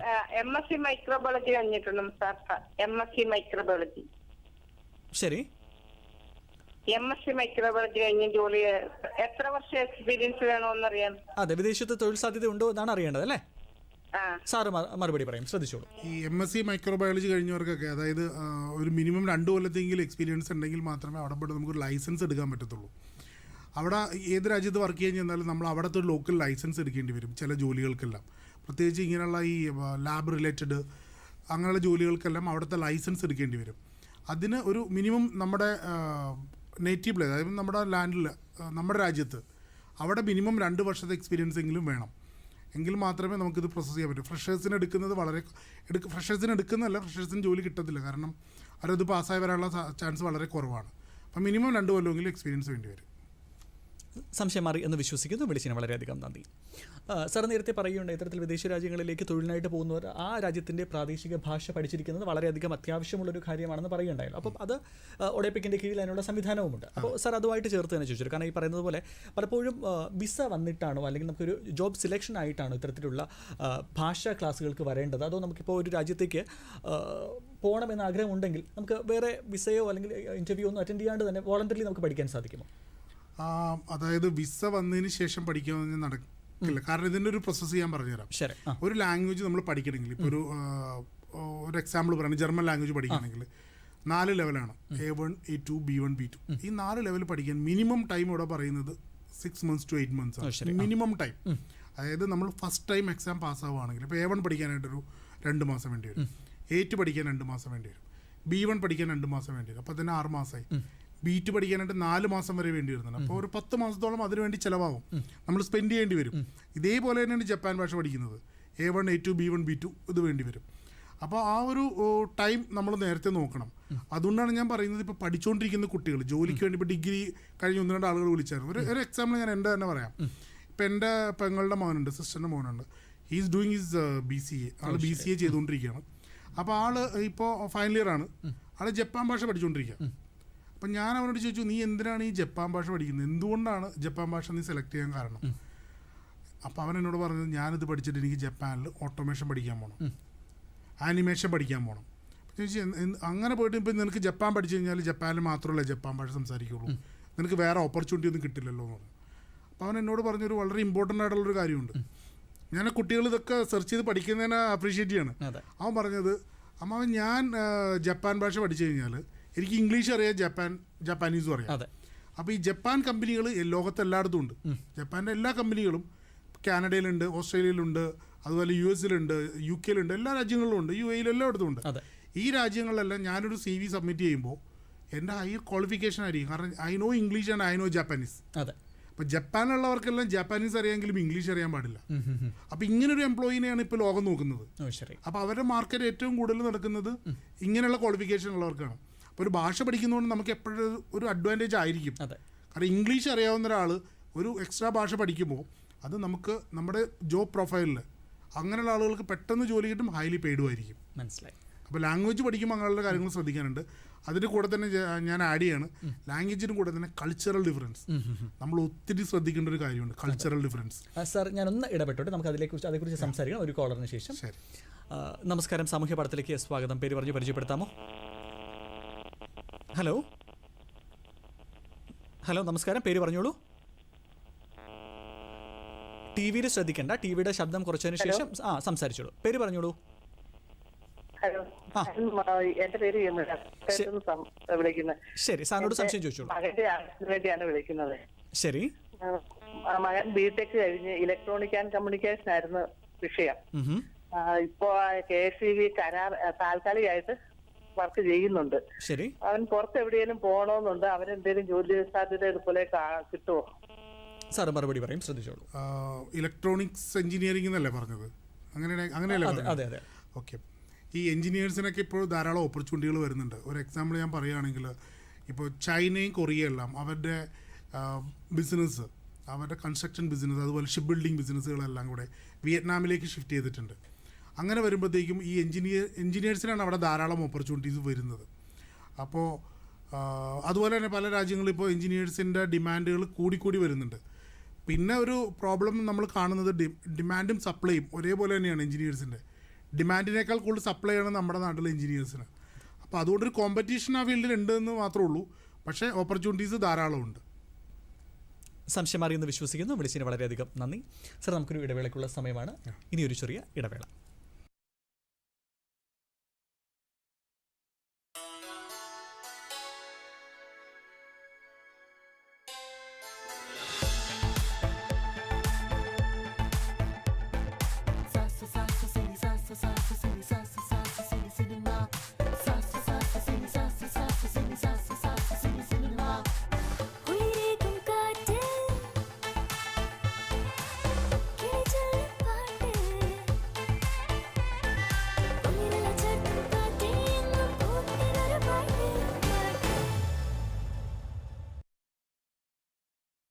വീണ്ടും സ്വാഗതം സാമൂഹ്യ പാഠത്തിലേക്ക്. സർ, നമ്മൾ ഇടവേളയ്ക്ക് പോകുന്നതിന് മുമ്പ് സംസാരിച്ചു കൊണ്ടിരുന്നത് തൊഴിലിനായിട്ട് ഒരു രാജ്യത്തേക്ക് പോകുമ്പോൾ അവിടുത്തെയുള്ള കൾച്ചറൽ ഡിഫറൻസിനെ കുറിച്ചിട്ടും നമ്മൾ മനസ്സിലാക്കേണ്ട കാര്യത്തെക്കുറിച്ചിട്ടായിരുന്നു. അപ്പോൾ സാർ, നമുക്കാദ്യം കൾച്ചറൽ ഡിഫറൻസിനെ നമ്മൾ മനസ്സിലാക്കേണ്ട ആവശ്യകത നമുക്കൊന്ന് പറഞ്ഞു കൊടുക്കാം. നമ്മൾ വളരെയധികം ശ്രദ്ധിക്കേണ്ട ഒരു കാര്യമുണ്ട് ഈ കൾച്ചറൽ ഡിഫറൻസ്. അതിനെപ്പറ്റി ട്രെയിനിങ് എല്ലാം നമ്മളിവിടെ നാട്ടിൽ കൊടുക്കുന്നുണ്ട്. പ്രീ എംപ്ലോയ്മെൻറ്റിൽ പ്രീ ഡിപ്പാർച്ചർ ട്രെയിനിങ്. അപ്പോൾ പലരും അത് അറ്റൻഡ് ചെയ്യാറില്ല. കാരണം എനിക്കിതെല്ലാം അറിയാമെന്നുള്ളൊരു കൺസെപ്റ്റിലാണ് എല്ലാവരും പോകുന്നത്. പക്ഷെ അത് വളരെയധികം ഇമ്പോർട്ടൻ്റ് ആണ്. കാരണം ഒരു സ്ഥലത്തേക്ക് നമ്മളൊരു പുതിയ രാജ്യത്തേക്ക് ചെല്ലുമ്പോൾ അവിടുത്തെ നിയമവ്യവസ്ഥകൾ, അവിടെ നമുക്ക് തൊഴിൽപരമായി ഉണ്ടാകുന്ന എന്തെങ്കിലും പ്രോബ്ലത്തിന് ആരെ കോൺടാക്ട് ചെയ്യണം. അപ്പോൾ ഒരു എക്സാമ്പിൾ ഞാൻ പറഞ്ഞുതരാം. ഞങ്ങളൊരു 150ഓളം നഴ്സസിനെ ദുബായ് ഗവൺമെൻറ്റിലേക്ക് വിട്ടു. അപ്പോൾ അവർ ഒരു ദിവസം എന്നോട് പറഞ്ഞു, അവർ വെളിയിൽ കുറച്ച് ആളുകൾ ഇങ്ങനെ വെറുതെ വീക്കെൻഡിലൊക്കെ നമ്മൾ ബീച്ചിലൊക്കെ പോവും. അങ്ങനെ ഒരു ബീച്ചിലിറങ്ങി നടക്കുമായിരുന്നു. ആ സമയത്ത് അവരെ CID പിടിച്ചു. അപ്പോൾ ഇവരുടെ കയ്യിൽ ID കാർഡൊന്നും ഉണ്ടായില്ല, എമിറേറ്റ്സ് ID ഉണ്ടായിരുന്നില്ല, അതുപോലെ തന്നെ പാസ്പോർട്ടൊന്നും അവർ കയ്യിൽ കരുതിയിട്ടുണ്ടായില്ല. CID അവരെ കൊണ്ടുപോയി ഒരു സ്റ്റേഷനിൽ കൊണ്ടുപോയി കുറേ നേരം ഇരുത്തി ചോദ്യം ചെയ്തു. അപ്പോൾ അങ്ങനെയുള്ളൊരു സിറ്റുവേഷൻസ് വരും. അപ്പം നമ്മൾ തനിയാണത് പിടിക്കണമെങ്കിൽ നമ്മൾ ആകെ പേടിച്ചും. ഒരു രാജ്യത്ത് പോലീസ് പിടിച്ചിട്ട് പോകാന്ന് പറഞ്ഞു കഴിഞ്ഞാൽ നമ്മളെ സംബന്ധിച്ച് ഭയങ്കര പ്രോബ്ലമാണ്. അപ്പോൾ ഇങ്ങനെയുള്ള കുറേ കാര്യങ്ങൾ നമ്മൾ അറിഞ്ഞിരിക്കണം വിദേശത്തേക്ക് പോകുന്നതിന് മുമ്പ്. അതുപോലെ റോഡ് ക്രോസ് ചെയ്യും. നമ്മളൊക്കെ നമ്മുടെ നാട്ടിൽ എവിടെയാണ് നിൽക്കുന്നത് അവിടെ ക്രോസ് ചെയ്യും. സീബ്ര ലൈൻ എന്താണെന്ന് ഭൂരിഭാഗം ആളുകൾക്ക് അറിയില്ല. പക്ഷേ ഇപ്പോൾ ദുബായിൽ ചെന്നിട്ട് നിങ്ങൾ സീബ്ര ലൈനിലൂടെ അല്ലാതെ ക്രോസ് ചെയ്യുകയാണെങ്കിൽ മിനിമം 500 ദിർഹംസ്, 10,000 രൂപ ഫൈൻ അടയ്ക്കും. അതൊരു ചെറിയ എമൗണ്ട് അല്ല. അതേപോലെ തന്നെ നമ്മളിപ്പോൾ റോട്ടിൽ തുപ്പുകയാണെങ്കിൽ 2,000 ദിർഹംസാണ് ഫൈൻ. ഏകദേശം 40,000 രൂപ ഫൈൻ അടയ്ക്കേണ്ടി വരും. പിന്നെ ഒരു കാര്യം എന്ന് പറഞ്ഞു കഴിഞ്ഞാൽ ഇപ്പോൾ ഈ പല രാജ്യങ്ങളും ഈ ലിക്കർ കൺസപ്ഷനൊക്കെ നമ്മുടെ നാട്ടിൽ ഇപ്പോൾ എല്ലാവരും ഒരു ആഘോഷം വന്നു കഴിഞ്ഞാൽ ആദ്യം ചെയ്തൊരു പരിപാടി അതാണ്. ഇപ്പോൾ ഒരു മുസ്ലിം രാജ്യത്ത് ചെന്ന് കഴിഞ്ഞാൽ ഇപ്പോൾ ദുബായിലൊക്കെ ചെല്ലണമെങ്കിൽ ലൈസൻസ് ഇല്ലാത്തവർക്ക് ലിക്കർ വാങ്ങാനോ കഴിക്കാനോ പാടില്ല. അങ്ങനെ ചെയ്യുന്നവരെ പിടിക്കപ്പെട്ട് കഴിഞ്ഞാൽ അവർക്ക് 15,000 ഒരു 25,000 ദിർഹംസ്, അതായത് ഏകദേശം 5 ലക്ഷം രൂപ വരെ ഫൈൻ അടയ്ക്കണം. നമുക്ക് ശമ്പളം കിട്ടുന്നത് 5,000 ദിർഹംസ് ആയിരിക്കും. നേരത്തെ ഒരാൾ വിളിച്ച് പറഞ്ഞില്ലേ 3,000 ദിർഹംസ് കിട്ടുന്ന ഒരാൾ എങ്ങനെ 50,000 ദിർഹംസ് 25,000 ദിർഹംസ് ഫൈൻ അടയ്ക്കും. അപ്പോൾ ഇങ്ങനെയുള്ള കാര്യങ്ങളെല്ലാം നമ്മൾ അറിഞ്ഞിരിക്കും, നമ്മുടെ ശ്രദ്ധയിലാകും. അതുപോലെ തന്നെ താമസം, ബാച്ചിലർ അക്കോമഡേഷൻ എന്ന് പറഞ്ഞൊരു സംഭവമുണ്ട് ഇപ്പോൾ UAE-ലും അതുപോലെ എല്ലാ സ്ഥലത്തും ഉണ്ട്. ഈ ബാച്ചിലർ അക്കോമഡേഷൻ എന്ന് പറഞ്ഞാൽ ഫാമിലി ബിൽഡിങ്ങുകളുണ്ട്. അവിടെ പോയിട്ട് നമ്മൾ ബാച്ചിലർ അക്കോമഡേഷൻ നടത്തി കഴിഞ്ഞ് കഴിഞ്ഞാൽ അല്ലെങ്കിൽ അവിടെ താമസിച്ച് കഴിഞ്ഞ് കഴിഞ്ഞാൽ അതിന് നമ്മൾ ഫൈൻ അടയ്ക്കേണ്ടി വരും. നമ്മുടെ തെറ്റായിരിക്കില്ല, നമ്മുടെ തെറ്റല്ലെങ്കിൽ കൂടി നമ്മൾ ആ ബിൽഡിങ്ങിൽ താമസിച്ചു. ഇപ്പോൾ റൂമിൽ 4, 5, 6 ബാച്ചിലേഴ്സ് താമസിക്കും. അപ്പോൾ ഒരു ഫാമിലി പോയി കംപ്ലൈൻറ്റ് ചെയ്ത് കഴിഞ്ഞ് കഴിഞ്ഞാൽ 2,000, 3,000 ദിർഹംസ് ഫൈൻ അടയ്ക്കേണ്ടി വരും. അപ്പോൾ ഇങ്ങനെയുള്ള കാര്യങ്ങൾ നിങ്ങൾ എവിടെ താമസിക്കുന്നു, എങ്ങനെ താമസിക്കുന്നു, ആരുടെ കൂടെ താമസിക്കുന്നു, അല്ലെങ്കിൽ വെളിയിൽ ഇറങ്ങിക്കഴിഞ്ഞാൽ പാലിക്കേണ്ട മര്യാദകൾ എന്തൊക്കെയാണ്, അപ്പോൾ ഇതെല്ലാം നമ്മൾ ശ്രദ്ധിക്കണം. അപ്പോൾ ഇതിനുള്ള ട്രെയിനിങ് എല്ലാം ഇവിടുന്ന് കൊടുക്കുന്നുണ്ട്. പക്ഷേ ആളുകൾ അത് വളരെ ലൈറ്റായിട്ട് എടുക്കും. അതുപോലെ ലേബർ കോൺട്രാക്റ്റുകളെ പറ്റിയിട്ട് നിങ്ങൾ യാത്ര ചെയ്യുന്നതിന് മുമ്പ് നിങ്ങളുടെ തൊഴിൽ കരാർ വായിച്ചു നോക്കണം. തൊഴിൽ കരാറിൽ എഴുതിയിരിക്കുന്ന ശമ്പളം നിങ്ങൾക്ക് കിട്ടുന്നുണ്ടോ ഇല്ലെന്ന് ഉറപ്പ് വരുത്തണം. അവിടെ ചെന്ന് എന്തെങ്കിലും പ്രശ്നം ഉണ്ടായി കഴിഞ്ഞാൽ ഇന്ത്യൻ എംബസിയിൽ എങ്ങനെ കോൺടാക്ട് ചെയ്യാം, ഇങ്ങനെയുള്ള കാര്യങ്ങളെല്ലാം ഇവിടെ ട്രെയിനിങ് കൊടുക്കുന്നുണ്ട്. ഇത് വളരെയധികം ഇമ്പോർട്ടൻ്റ് ആണ്. പ്രീ ഡിപ്പാർച്ചർ ട്രെയിനിങ് അല്ലെങ്കിൽ പ്രീ ഓറിയന്റേഷൻ ട്രെയിനിങ് നമ്മൾ കൊടുക്കണം എന്നുള്ളത് വളരെയധികം ഇമ്പോർട്ടൻ്റ് ആണ്. അതിനെ ലഘൂകരിച്ച് കാണരുത് എന്നുള്ളതാണ്. ഒട്ടും ലഘൂകരിക്കാൻ പാടില്ല. എൻ്റെ അഭിപ്രായത്തിൽ ബാക്കി ജോലി പോകുന്നതിനേക്കാൾ കൂടുതൽ ഇമ്പോർട്ടൻ്റ് ആണ് ഇങ്ങനെയുള്ള കാര്യങ്ങളെ പറ്റി ശ്രദ്ധിക്കുന്നത്. അതെ സാർ, നമുക്ക് മറ്റൊരു പ്രേക്ഷകൻ ചേരുന്നു. നമസ്കാരം, സാമൂഹ്യ പാഠത്തിലേക്ക് സ്വാഗതം. പേര് പറയാമോ? ഹലോ, പേര് പറഞ്ഞോളൂ. എൻ്റെ പേര് ആദർശ്, വയനാട്ടിൽ നിന്നാണ്. ശരി, സാറിനോട് സംശയം ചോദിച്ചോളൂ. സാർ, ഞാൻ PG ഡിപ്ലോമ അനലിറ്റിക്കൽ കെമിസ്ട്രി എന്ന കോഴ്സ് കഴിഞ്ഞാണ്. ഇതിന്റെ ജോബ് ഓപ്പർച്യൂണിറ്റീസ് അബ്രോഡ് എന്നറിയാൻ വേണ്ടിയിട്ടായിരുന്നു. ശരി, സാർ മറുപടി പറയും. PG diploma in analytical chemistry. അതെ, സത്യം പറഞ്ഞ പുതിയ കുറേ കോഴ്സുകളുണ്ട്. നമുക്കതിനെ പറ്റിയിട്ട് കാര്യമായിട്ട് അറിയത്തില്ല. ഞാനിങ്ങനൊരു കോഴ്സിനെ പറ്റി ആദ്യമായിട്ടാണ് കേൾക്കുന്നത് തന്നെ.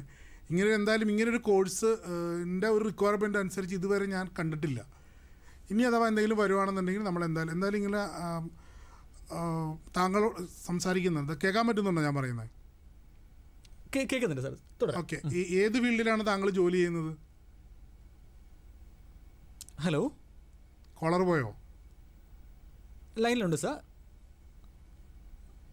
സാറ് ചോദിക്കുന്നത് ഏത് ഫീൽഡിലാണ് ജോലി ചെയ്യുന്നത് എന്നാണ്.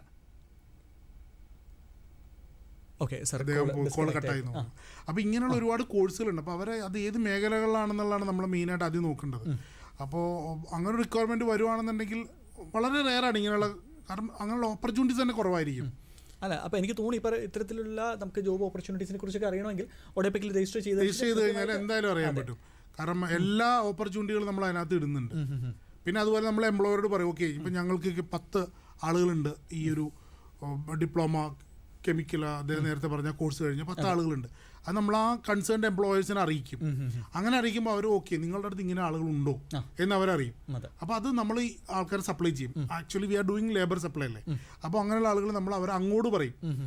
അപ്പോൾ ഈ കോഴ്സുകളൊക്കെ കഴിഞ്ഞ് റെയറായിട്ടുള്ള കോഴ്സുകളൊക്കെ പഠിക്കുന്ന, കോമൺ അല്ലാത്ത കോഴ്സുകൾ പഠിക്കുന്നവർക്ക് ഒഡെപെക്കിൽ രജിസ്റ്റർ ചെയ്ത് കഴിഞ്ഞാൽ കിട്ടാവുന്നൊരു ഗുണം എന്ന് പറഞ്ഞാൽ ഞങ്ങൾക്കൊരു 10 പേരെ കിട്ടിക്കഴിഞ്ഞാൽ ഞങ്ങൾ തന്നെ എംപ്ലോയറെ കണ്ടുപിടിച്ചിട്ട് പറയും, ഓക്കെ ഞങ്ങളുടെ കയ്യിൽ ഇത്ര ആളുകളുണ്ട്, തൊഴിൽ സാധ്യതകളുണ്ട്, നിങ്ങൾക്ക് ഇങ്ങനെയുള്ള ആളുകൾ.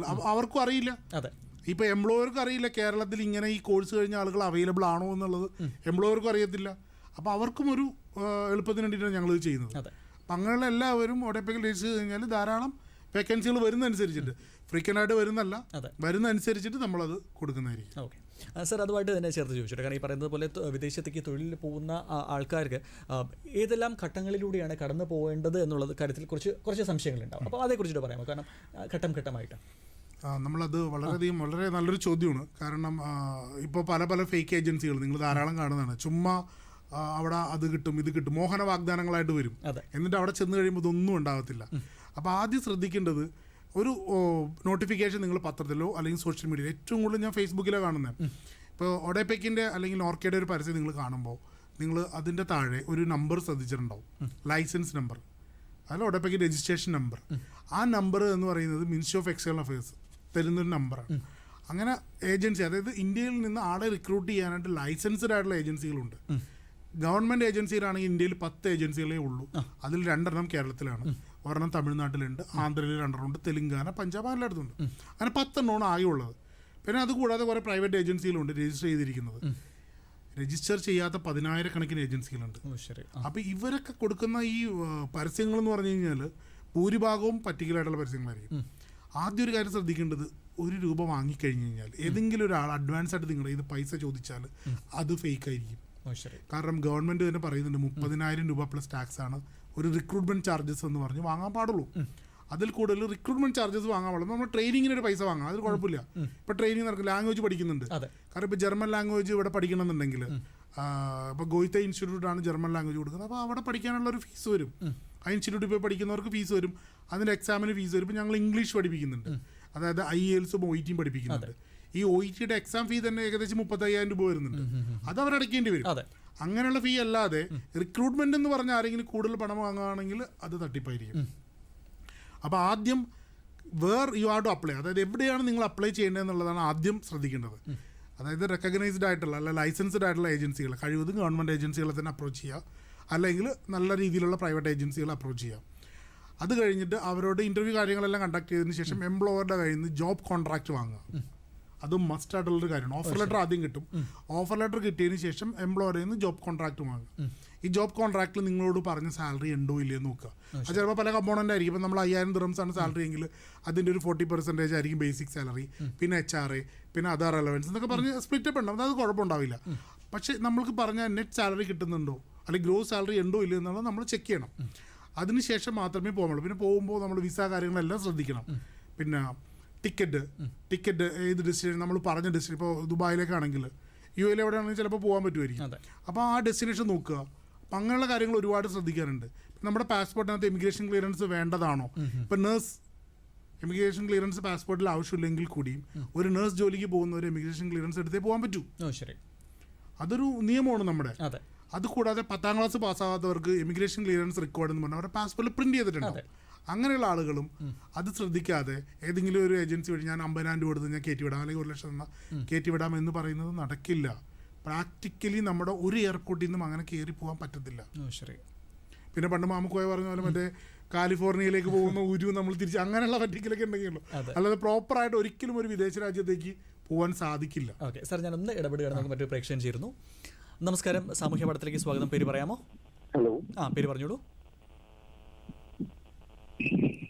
നന്നായിട്ട് കേൾക്കുന്നുണ്ട്, പേര് പറഞ്ഞോളൂ. ഹലോ സർ, എൻ്റെ പേര് കാർത്തിക് എന്നാണ്. ശരി, കുറച്ചുകൂടി റേഞ്ചുള്ള ഭാഗത്ത് നിന്നും സാറിനോട് സംശയം ചോദിക്കാമോ? ഹലോ.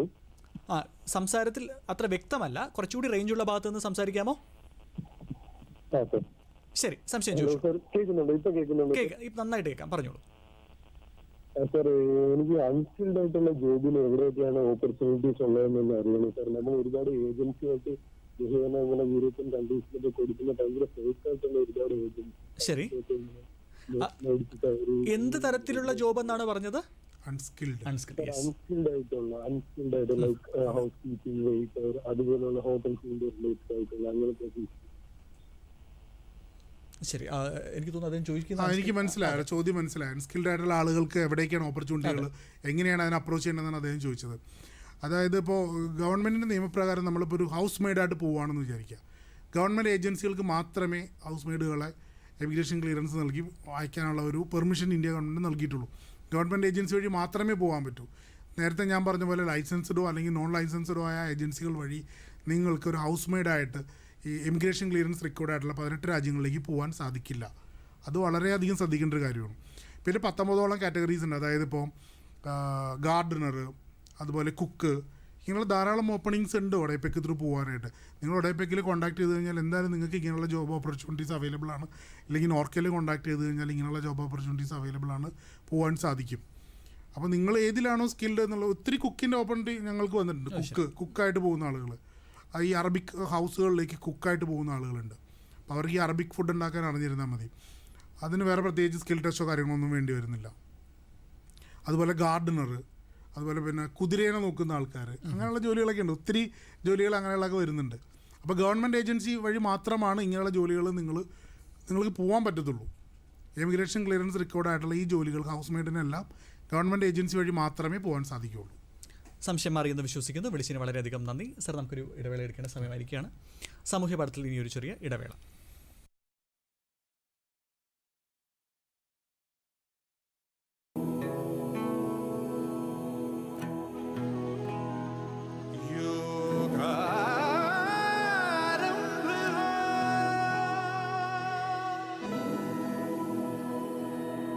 सांसों में छिपा है ये, पुरखों की कृपा है ये, दिखलाएगा रास्ता।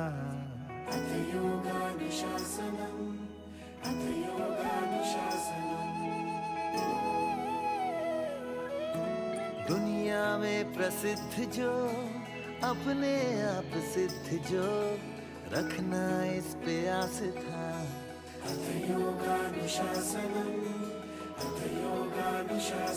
योगारंभ हो, योगारंभ हो।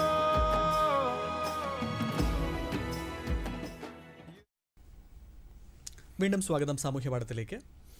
സർ, നമ്മൾ അൺസ്കിൽ ജോബിൻ്റെ കാര്യം പറഞ്ഞപ്പോഴത്തേക്കും തന്നെ അതിൽ തന്നെ ഒരുപാട് പേര് നിർമ്മാണ മേഖലയിൽ നമ്മുടെ രാജ്യത്തു നിന്ന് മറ്റൊരു രാജ്യത്തിലേക്കൊക്കെ പോകുന്നത് നമ്മൾ കാണാറുണ്ട്. അപ്പോൾ അത്തരക്കാർ എന്തെല്ലാം കാര്യങ്ങളിലാണ് ശ്രദ്ധ കേന്ദ്രീകരിക്കേണ്ടതായിട്ടുള്ളത്?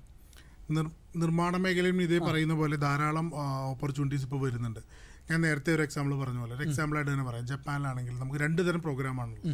TITP എന്ന് പറയുന്നൊരു പ്രോഗ്രാമുണ്ട്, അതുപോലെ SSW എന്ന് പറയുന്നൊരു പ്രോഗ്രാമും ഇപ്പോൾ ഇൻട്രൊഡ്യൂസ് ചെയ്യുന്നുണ്ട്. TITP നേരത്തെ മുതലുള്ള ഒരു പ്രോഗ്രാമാണ്. അപ്പോൾ ഈ പ്രോഗ്രാമിൽ നമ്മൾ പോയി കഴിഞ്ഞാൽ നമുക്ക് 3 വർഷം മുതൽ 5 വർഷം വരെയാണ് നമ്മുടെ വിസ കാലാവധി. അപ്പോൾ കൺസ്ട്രക്ഷനിൽ അവിടെ ചെല്ലുക, അവിടെ ചെന്നിട്ട് നമ്മുടെ ജോലി കാര്യങ്ങളൊക്കെ ചെയ്യുക. ഒന്നെങ്കിൽ 3 വർഷം അല്ലെങ്കിൽ 5 വർഷം വരെ എക്സ്റ്റെൻഡ് ചെയ്യാൻ പറ്റും. അതിനുശേഷം നമ്മൾ തിരിച്ചു വരേണ്ടി വരും. അതുപോലെ ഇപ്പോൾ മിഡിൽ ഈസ്റ്റിൽ നമ്മുടെ എല്ലാവരും ഞാൻ നേരത്തെ പറഞ്ഞ പോലെ 93% ആളുകൾ പോയിരിക്കുന്നത് മിഡിൽ ഈസ്റ്റിലാണ്. അത് കൂടുതലും പോകുന്നത് UAE-യിലേക്കും ദുബായിലേക്കുമാണ് നമ്മുടെ ആളുകൾ. എൻ്റെ അറിവ് ശരിയാണെങ്കിൽ 10 ലക്ഷത്തോളം മലയാളികൾ UAE-യിൽ ജോലി ചെയ്യുന്നുണ്ട്. അപ്പോൾ ഇപ്പോൾ ഈ എക്സ്പോ 2020 വന്നതോടുകൂടി നിർമ്മാണ മേഖലയിലും ധാരാളം ഓപ്പർച്യൂണിറ്റീസ് വരുന്നുണ്ട്. അപ്പോൾ അതിന് നമുക്ക് നേരത്തെ ഞാൻ പറഞ്ഞ പോലെ സ്കിൽ ടെസ്റ്റുകളാണ്. അപ്പോൾ എംപ്ലോയർ ഇവിടെ വന്നിട്ട് നമ്മുടെ പല ITA ഒക്കെ ആയിട്ട് ബേസ് ചെയ്തപ്പോൾ ഒക്കെ ഒരു ടൈലിംഗ്, ഫ്ലോറിങ് ചെയ്യുന്ന ഒരാൾക്ക് അയാൾക്ക് എങ്ങനെ ടൈലിടാൻ അറിയാം, അല്ലെങ്കിൽ അലൂമിനിയം ഫാബ്രിക്കേഷൻ പഠിച്ച ഒരാൾ, അല്ലെങ്കിൽ ഒരു മെയ്സൺ, അപ്പോൾ അയാളുടെ വർക്ക് ഒന്ന് ചെയ്ത് കാണിച്ചു കൊടുക്കേണ്ടി വരും. അതിനുള്ള സ്കിൽ ടെസ്റ്റിംഗ് സെൻറ്റേഴ്സ് കേരളത്തിൽ ധാരാളം ഉണ്ട്. ശരി. അപ്പോൾ അതുവഴി നമ്മൾ ആളുകളെ തിരഞ്ഞെടുക്കുന്നതാണ്. ഓക്കെ സർ, മാത്രമല്ല സാധാരണഗതിയിൽ മുൻകാലങ്ങളിൽ ആഫ്രിക്കൻ കൺട്രീസിൽ നമ്മുടെ നാട്ടിൽ നിന്നും അധികം ആൾക്കാർ തൊഴിലിനായിട്ട് പോയതായിട്ട് നമ്മൾ കാണാറില്ല. പക്ഷേ എന്നാൽ ഇപ്പോൾ ആഫ്രിക്കൻ കൺട്രീസിലെ സാധ്യതകൾ കൂടിയിട്ടുണ്ട്, ഒരുപാട് പേര് അങ്ങോട്ടേക്കും ജോലിക്ക് പോകുന്നുണ്ട്. അപ്പം ആഫ്രിക്കൻ കൺട്രീസിലെ സാധ്യതകളെ കുറിച്ചിട്ട് ഒന്ന് പറയാമോ സർ? വളരെയധികം ഇൻട്രസ്റ്റിംഗ് ആയിട്ടുള്ളതാണ്. ആഫ്രിക്ക എന്ന് പറയുമ്പോൾ നമുക്ക് ഭയങ്കര പേടിയാണ്, ജനങ്ങൾക്കൊക്കെ പേടിയാണ്. ആഫ്രിക്കയിൽ പോയാൽ നമ്മുടെ ഒരു കൺസെപ്റ്റ് അതാണ് ആഫ്രിക്കയിൽ ചെന്നത് അങ്ങനെയാണെന്ന്. പക്ഷെ അങ്ങനെയല്ല, ആളുകൾ ധാരാളം ഈ ഗുജറാത്തിൽ നിന്നൊക്കെ ഷാ പട്ടേൽ വിഭാഗത്തിൽപ്പെട്ട ആളുകളൊക്കെ ഒത്തിരി ബിസിനസ് ചെയ്യുന്നൊരു സ്ഥലമാണ് ആഫ്രിക്കയിൽ. ഞാനൊരു എക്സാമ്പിൾ പറയാം. അതായത് ഇപ്പോൾ ബോട്സ്വാന എന്ന് പറയുന്ന ഒരു രാജ്യം, ആ രാജ്യത്ത് ഒരു ഏറ്റവും വലിയ ഹോസ്പിറ്റലിൽ നിന്ന് ഞങ്ങൾക്ക് റിക്വയർമെൻറ്റ് വന്നിട്ടുണ്ട്. നഴ്സസ്, കാത്തലാബ് ടെക്നീഷ്യൻസ്, അങ്ങനെ എല്ലാ തരത്തിലുള്ള റിക്വയർമെൻറ്റ് വന്നിട്ടുണ്ട്. അതുപോലെ തന്നെ ഈ ബോട്സ്വാനയിലെ ചോപ്പീസ് എന്ന് പറയുന്ന ഒരു ഗ്രൂപ്പുണ്ട്, സൂപ്പർ മാർക്കറ്റ് ഗ്രൂപ്പാണ്. അതൊരു മലയാളിയാണ്, ഒരു മിസ്റ്റർ രാമചന്ദ്രനാണ് അതിൻ്റെ ഓണർ. അദ്ദേഹത്തിന് ബോട്സ്വാന, അതുപോലെ നമീബിയ തുടങ്ങി കെനിയ മുതലായ രാജ്യങ്ങളിൽ 200-ൽ പരം സൂപ്പർ മാർക്കറ്റുകളുണ്ട്. ഒരു മിനി തൃശ്ശൂർ എന്ന് വേണമെങ്കിൽ നമുക്ക് പറയാം ബോട്സ്വാനയിൽ. എനിക്ക് തോന്നുന്നു 20-25,000 തൃശ്ശൂർക്കാർ തന്നെ അവിടെ ജോലി ചെയ്യുന്നുണ്ടെന്നാണ് എൻ്റെ ഒരു അഭിപ്രായം. അപ്പോൾ ഇവർ ആ ഒരു മിനി തൃശ്ശൂരായിട്ട് ബോട്സ്വാന എന്ന് പറയുന്ന രാജ്യമാണ്. വളരെ സേഫ് ആയിട്ടുള്ള രാജ്യങ്ങളാണ്. ആഫ്രിക്കയിലേക്ക് നമ്മൾ ജോലിക്ക് പോകുമ്പോൾ ആദ്യം ശ്രദ്ധിക്കുന്നത് ഈ രാജ്യം സേഫ് ആണോ ഇല്ലേ എന്നുള്ളതാണ്. ഇപ്പോൾ നൈജീരിയ ചോദിക്കുകയാണെങ്കിൽ ഞാൻ ഒരിക്കലും റെക്കമെൻഡ് ചെയ്യില്ല. നൈജീരിയയിൽ ഒരുപാട് പ്രോബ്ലംസ് ഉള്ള, ബോക്കോ ഹറാം പോലെയുള്ള തീവ്രവാദികൾ ധാരാളമുള്ള രാജ്യങ്ങളാണ് നൈജീരിയ. പക്ഷേ കമ്പാരിറ്റീവ്ലി ഇപ്പോൾ ബോട്സ്വാന, അതുപോലെ റുവാണ്ട, ഈ രാജ്യങ്ങൾ, അതുപോലെ ഉഗാണ്ട, ടാൻസാനിയ, ഈ രാജ്യങ്ങളിലെല്ലാം കമ്പാരിറ്റീവ്ലി കുറച്ച് സേഫ് ആയിട്ടാണ്, ആഫ്രിക്കയിൽ സേഫ് ആയിട്ടുള്ളതാണ്. അപ്പോൾ നമ്മൾ ആഫ്രിക്ക സെലക്ട് ചെയ്യുമ്പോൾ ഏറ്റവും ആദ്യം ശ്രദ്ധിക്കേണ്ട ഒരു കാര്യം സേഫ്റ്റിയാണ്. സാലറി നന്നായിട്ട് കിട്ടും, പക്ഷെ സേഫ്റ്റി വളരെ ഇമ്പോർട്ടൻ്റ് ആണ് അവിടെ. അപ്പോൾ ഞാൻ ഈ പറഞ്ഞ 3-4 രാജ്യങ്ങളിലേക്കൊക്കെ ആണെങ്കിൽ ഇപ്പോൾ ഞങ്ങൾ റിക്രൂട്ട് ചെയ്യുന്നുണ്ട്, ബോട്സ്വാനയിലേക്ക് റിക്രൂട്ട് ചെയ്യുന്നുണ്ട്. അപ്പോൾ ഇപ്പോൾ ധാരാളം ഓപ്പണിങ് ആഫ്രിക്കൻ രാജ്യങ്ങളിലേക്കും വരുന്നുണ്ട്. ഈ മിഡിൽ ഈസ്റ്റ് എന്നുള്ളതിൽ നിന്ന് ആളുകൾ ഇപ്പോൾ ഷിഫ്റ്റ് ചെയ്യാൻ തുടങ്ങിയിരിക്കുന്നത്. ഒരു വിഭാഗം ആളുകൾ യൂറോപ്പിലേക്ക് പോകുന്നുണ്ട്. യൂറോപ്പിലേക്ക് മൈഗ്രേറ്റ് ചെയ്യാനുള്ള ചാലഞ്ചസ്, ലാംഗ്വേജ് ഞാൻ നേരത്തെ പറഞ്ഞ പോലെ UK പോകണമെങ്കിൽ ഇംഗ്ലീഷ് പാസ്സായിരിക്കണം, IELTS OET പാസ്സായിരിക്കണം. ഇപ്പോൾ ഏഷ്യയിലെ തന്നെ ഏറ്റവും വലിയ OET എക്സാമിനേഷൻ സെൻറ്റർ ഒഡേപെക്കിനുണ്ട്. 300 ആളുകൾക്ക് എക്സാം എഴുതാൻ പറ്റിയ സെൻറ്ററാണ് ഒഡേപെക്കിനുള്ളത്. അതുപോലെ തന്നെ ഇപ്പോൾ ബെൽജിയത്തിൽ ഞാൻ നേരത്തെ പറഞ്ഞ പോലെ മറ്റുള്ള യൂറോപ്യൻ രാജ്യങ്ങളിൽ പോകണമെങ്കിൽ ലാംഗ്വേജ് മാൻഡേറ്ററി ആണ്. അതുകൊണ്ട് ആളുകൾ ഇത് രണ്ടും പറ്റാത്ത ആളുകൾ, മിഡിൽ ഈസ്റ്റ് പറ്റില്ല, അതുപോലെ മിഡിൽ ഈസ്റ്റിൽ ഓപ്പണിംഗ് കുറഞ്ഞു, യൂറോപ്യൻ രാജ്യങ്ങളിലേക്ക് പോകാനുള്ള കടമ്പ കടക്കാനുള്ള ബുദ്ധിമുട്ട്, അപ്പോൾ ആളുകൾ കൂടുതൽ പോകുന്നത് ഈ പറയുന്ന ആഫ്രിക്കൻ രാജ്യങ്ങളിലേക്കാണ്. ഓക്കെ സാർ, ഞാനൊന്ന് ഇടപെടുകയാണ്. നമുക്കൊരു കോളർ ചെയ്യും. ശരി. നമസ്കാരം, സാമൂഹ്യ പഠനത്തിലേക്ക് സ്വാഗതം. പേര് പറയാമോ? ഹലോ, പേര് പറഞ്ഞോളൂ. നന്നായിട്ട് കേൾക്കുന്നുണ്ട്, പേര് പറഞ്ഞോളൂ. എന്റെ പേര് സ്മിതേഷ് എന്നാണ്. ശരി, സാറിനോട് സംശയം ചോദിച്ചോളൂ. സാർ, എന്റെ പേര് സ്മിതേഷ് എന്നാണ്. കേൾക്കാവോ? കേൾക്കാം, പറഞ്ഞോളൂ. നന്നായിട്ട് കേൾക്കുന്നുണ്ട്. ഞാൻ ഡൽഹിയിൽ നിന്ന് ഒരു ഇന്റർവ്യൂ കഴിഞ്ഞായിരുന്നു. ഇന്റർവ്യൂ എന്ന് വെച്ച് കഴിഞ്ഞാൽ ജസ്റ്റ് CG സെലക്ഷനിലൂടെ നമുക്ക് പറയുന്ന വ്യക്തമാണ്, ഒന്നൊന്ന് പറയാമോ? ഡൽഹിയിൽ നിന്ന് ഒരു ഇന്റർവ്യൂ കഴിഞ്ഞു സാറേ, ഞാൻ അബുദാബിക്ക് വേണ്ടിയിട്ട്. ശരി സാർ, ഞാൻ ഡൽഹിയിൽ നിന്ന് ഒരു CG സെലക്ഷൻ അറബ്ടെക് എന്ന് പറയുന്ന കമ്പനിക്ക് ഇന്റർവ്യൂ കഴിഞ്ഞായിരുന്നു. തുടർന്ന് പറഞ്ഞോളൂ. ഹലോ, നന്നായിട്ട് കേൾക്കുന്നുണ്ട്, തുടർന്ന് ചോദ്യം ചോദിച്ചോളൂ. ഹലോ,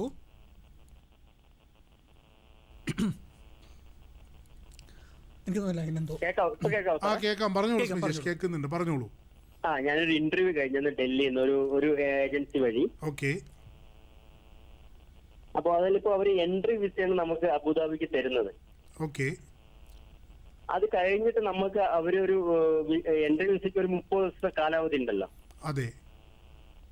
അതിന്റെ ഉള്ളിൽ നമുക്ക് ഈ വിസ അടിച്ച് കിട്ടുമോ? നമ്മൾ പറഞ്ഞ ഓഫർ ലെറ്റർ പ്രകാരം അതിനു മുമ്പ് കോൺട്രാക്ട് നമ്മൾ ചോദിക്കേണ്ട ആവശ്യമുണ്ടോ?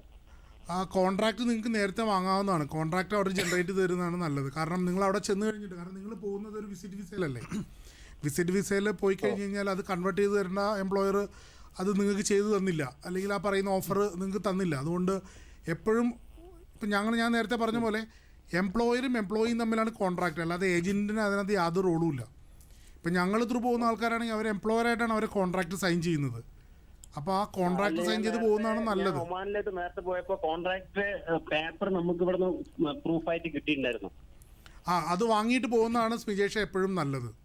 കാരണം നിങ്ങളോട് ഓഫർ ചെയ്തിരിക്കുന്ന കാര്യങ്ങൾ നിങ്ങൾക്ക് അവിടെ ചെന്ന് കിട്ടില്ലെന്ന് ഉറപ്പില്ലല്ലോ. അപ്പൊ അത് എംപ്ലോയറും എംപ്ലോയി സൈൻ ചെയ്ത് കഴിഞ്ഞാൽ നാളെ നമുക്കൊരു 60,000 രൂപയാണ് നമ്മളെ കൊണ്ട് ഈടാക്കുന്നത്. എത്രയാണ്? ടിക്കറ്റ് അടക്കം എത്രയാണ്? 60,000, 60,000. നമ്മുടെ ഞാൻ നേരത്തെ പറഞ്ഞ പോലെ ഒരു 30,000 പ്ലസ് ടാക്സ് ആണ് ഗവൺമെന്റ് അപ്രൂവ്ഡ് ഫീസ്. അതിൽ കൂടുതൽ ആരും 35 പ്ലസ് ടാക്സ് ആണ് നമ്മൾ നേരത്തെയും പോയിട്ടുണ്ടായിരുന്നത്. 35 അല്ല 30 പ്ലസ് ടാക്സ്. അത് 35,700 വരും. 30 പ്ലസ് ടാക്സ്. അതെ, അതേ കൊടുക്കാൻ പാടുള്ളൂ. സാർ ഞാൻ ചോദിക്കുന്നത്, ഇപ്പൊ നമുക്ക് എൻട്രി വിസിൽ പോയിട്ട് ഇൻ കേസ് നമുക്ക് അവിടെ നമ്മൾ ഈ പറഞ്ഞ ഓഫർ ലെറ്റർ പ്രകാരം ജോലി കിട്ടിയില്ല എന്നുണ്ടെങ്കിൽ നമുക്ക് എന്തെങ്കിലും പോകാൻ വഴി ഉണ്ടാവും? ഇല്ല, നിങ്ങൾക്ക് ക്ലെയിം ചെയ്യാനുള്ള ഒരു വകുപ്പില്ല അവിടെ. കാരണം നിങ്ങൾ വിസിറ്റിലാണല്ലോ അവിടെ പോകുന്നത്. നാളെ നിങ്ങൾക്ക് അതൊരു ലീഗലി ഒന്നും പറയാൻ പറ്റില്ല. നിങ്ങൾക്ക് കോൺട്രാക്റ്റിൽ പറഞ്ഞിട്ട് തന്നില്ലെങ്കിൽ മാത്രമേ അവിടെ ചെന്നിട്ട് അത് ക്ലെയിം ചെയ്യാൻ പറ്റത്തുള്ളൂ. ഇതിപ്പോൾ നിങ്ങൾ അവിടെ ചെല്ലുമ്പോൾ അവർ വേറെ കോൺട്രാക്റ്റാണ് തന്നെങ്കിൽ നിങ്ങൾ എന്ത് ചെയ്യും? അപ്പം അതുകൊണ്ട് എപ്പോഴും കോൺട്രാക്റ്റ് മേടിച്ച് വാങ്ങി പോകുന്നതാണ് നല്ലത്. കാരണം അത് തന്നില്ലെങ്കിൽ നിങ്ങൾക്ക് ക്ലെയിം ചെയ്യാൻ പറ്റില്ല. കാരണം അല്ലെങ്കിൽ നിങ്ങൾക്ക് യാതൊരു വിധത്തിലും, കാരണം നിങ്ങളൊരു വിസിറ്റ് വിസ എന്ന് പറയുമ്പോൾ അവിടെ കാണാൻ ചെല്ലുന്ന ഒരാളല്ലേ, അതുകൊണ്ട് ക്ലെയിം ചെയ്യാൻ പറ്റത്തില്ല. സംശയം മാറി എന്ന് വിശ്വസിക്കുന്നു. വിളിച്ചതിന് വളരെയധികം നന്ദി സർ. നമുക്കിന്ന് അനുവദിച്ചിരിക്കുന്ന സമയം ഇവിടെ പൂർണ്ണമാവുകയാണ്. നമ്മുടെ ക്ഷണം സ്വീകരിച്ച് സ്റ്റുഡിയോയിൽ എത്തിച്ചേർന്നതിൽ ഈ ഒരു വിഷയത്തെക്കുറിച്ച് വളരെ വിശദമായി തന്നെ ഓരോ ചോദ്യങ്ങൾക്ക് മറുപടി നൽകിയത് വളരെയധികം നന്ദി സർ. നന്ദി, താങ്ക് യു. ഇന്നത്തെ സാമൂഹ്യ പാഠം ഇവിടെ പൂർണ്ണമാകുന്നു. മറ്റൊരു അധ്യായത്തിൽ മറ്റൊരു അതിഥി മറ്റൊരു വിഷയമായിട്ട് കണ്ടുമുട്ടാൻ. അതൊരിക്കലും നന്ദി, നമസ്കാരം.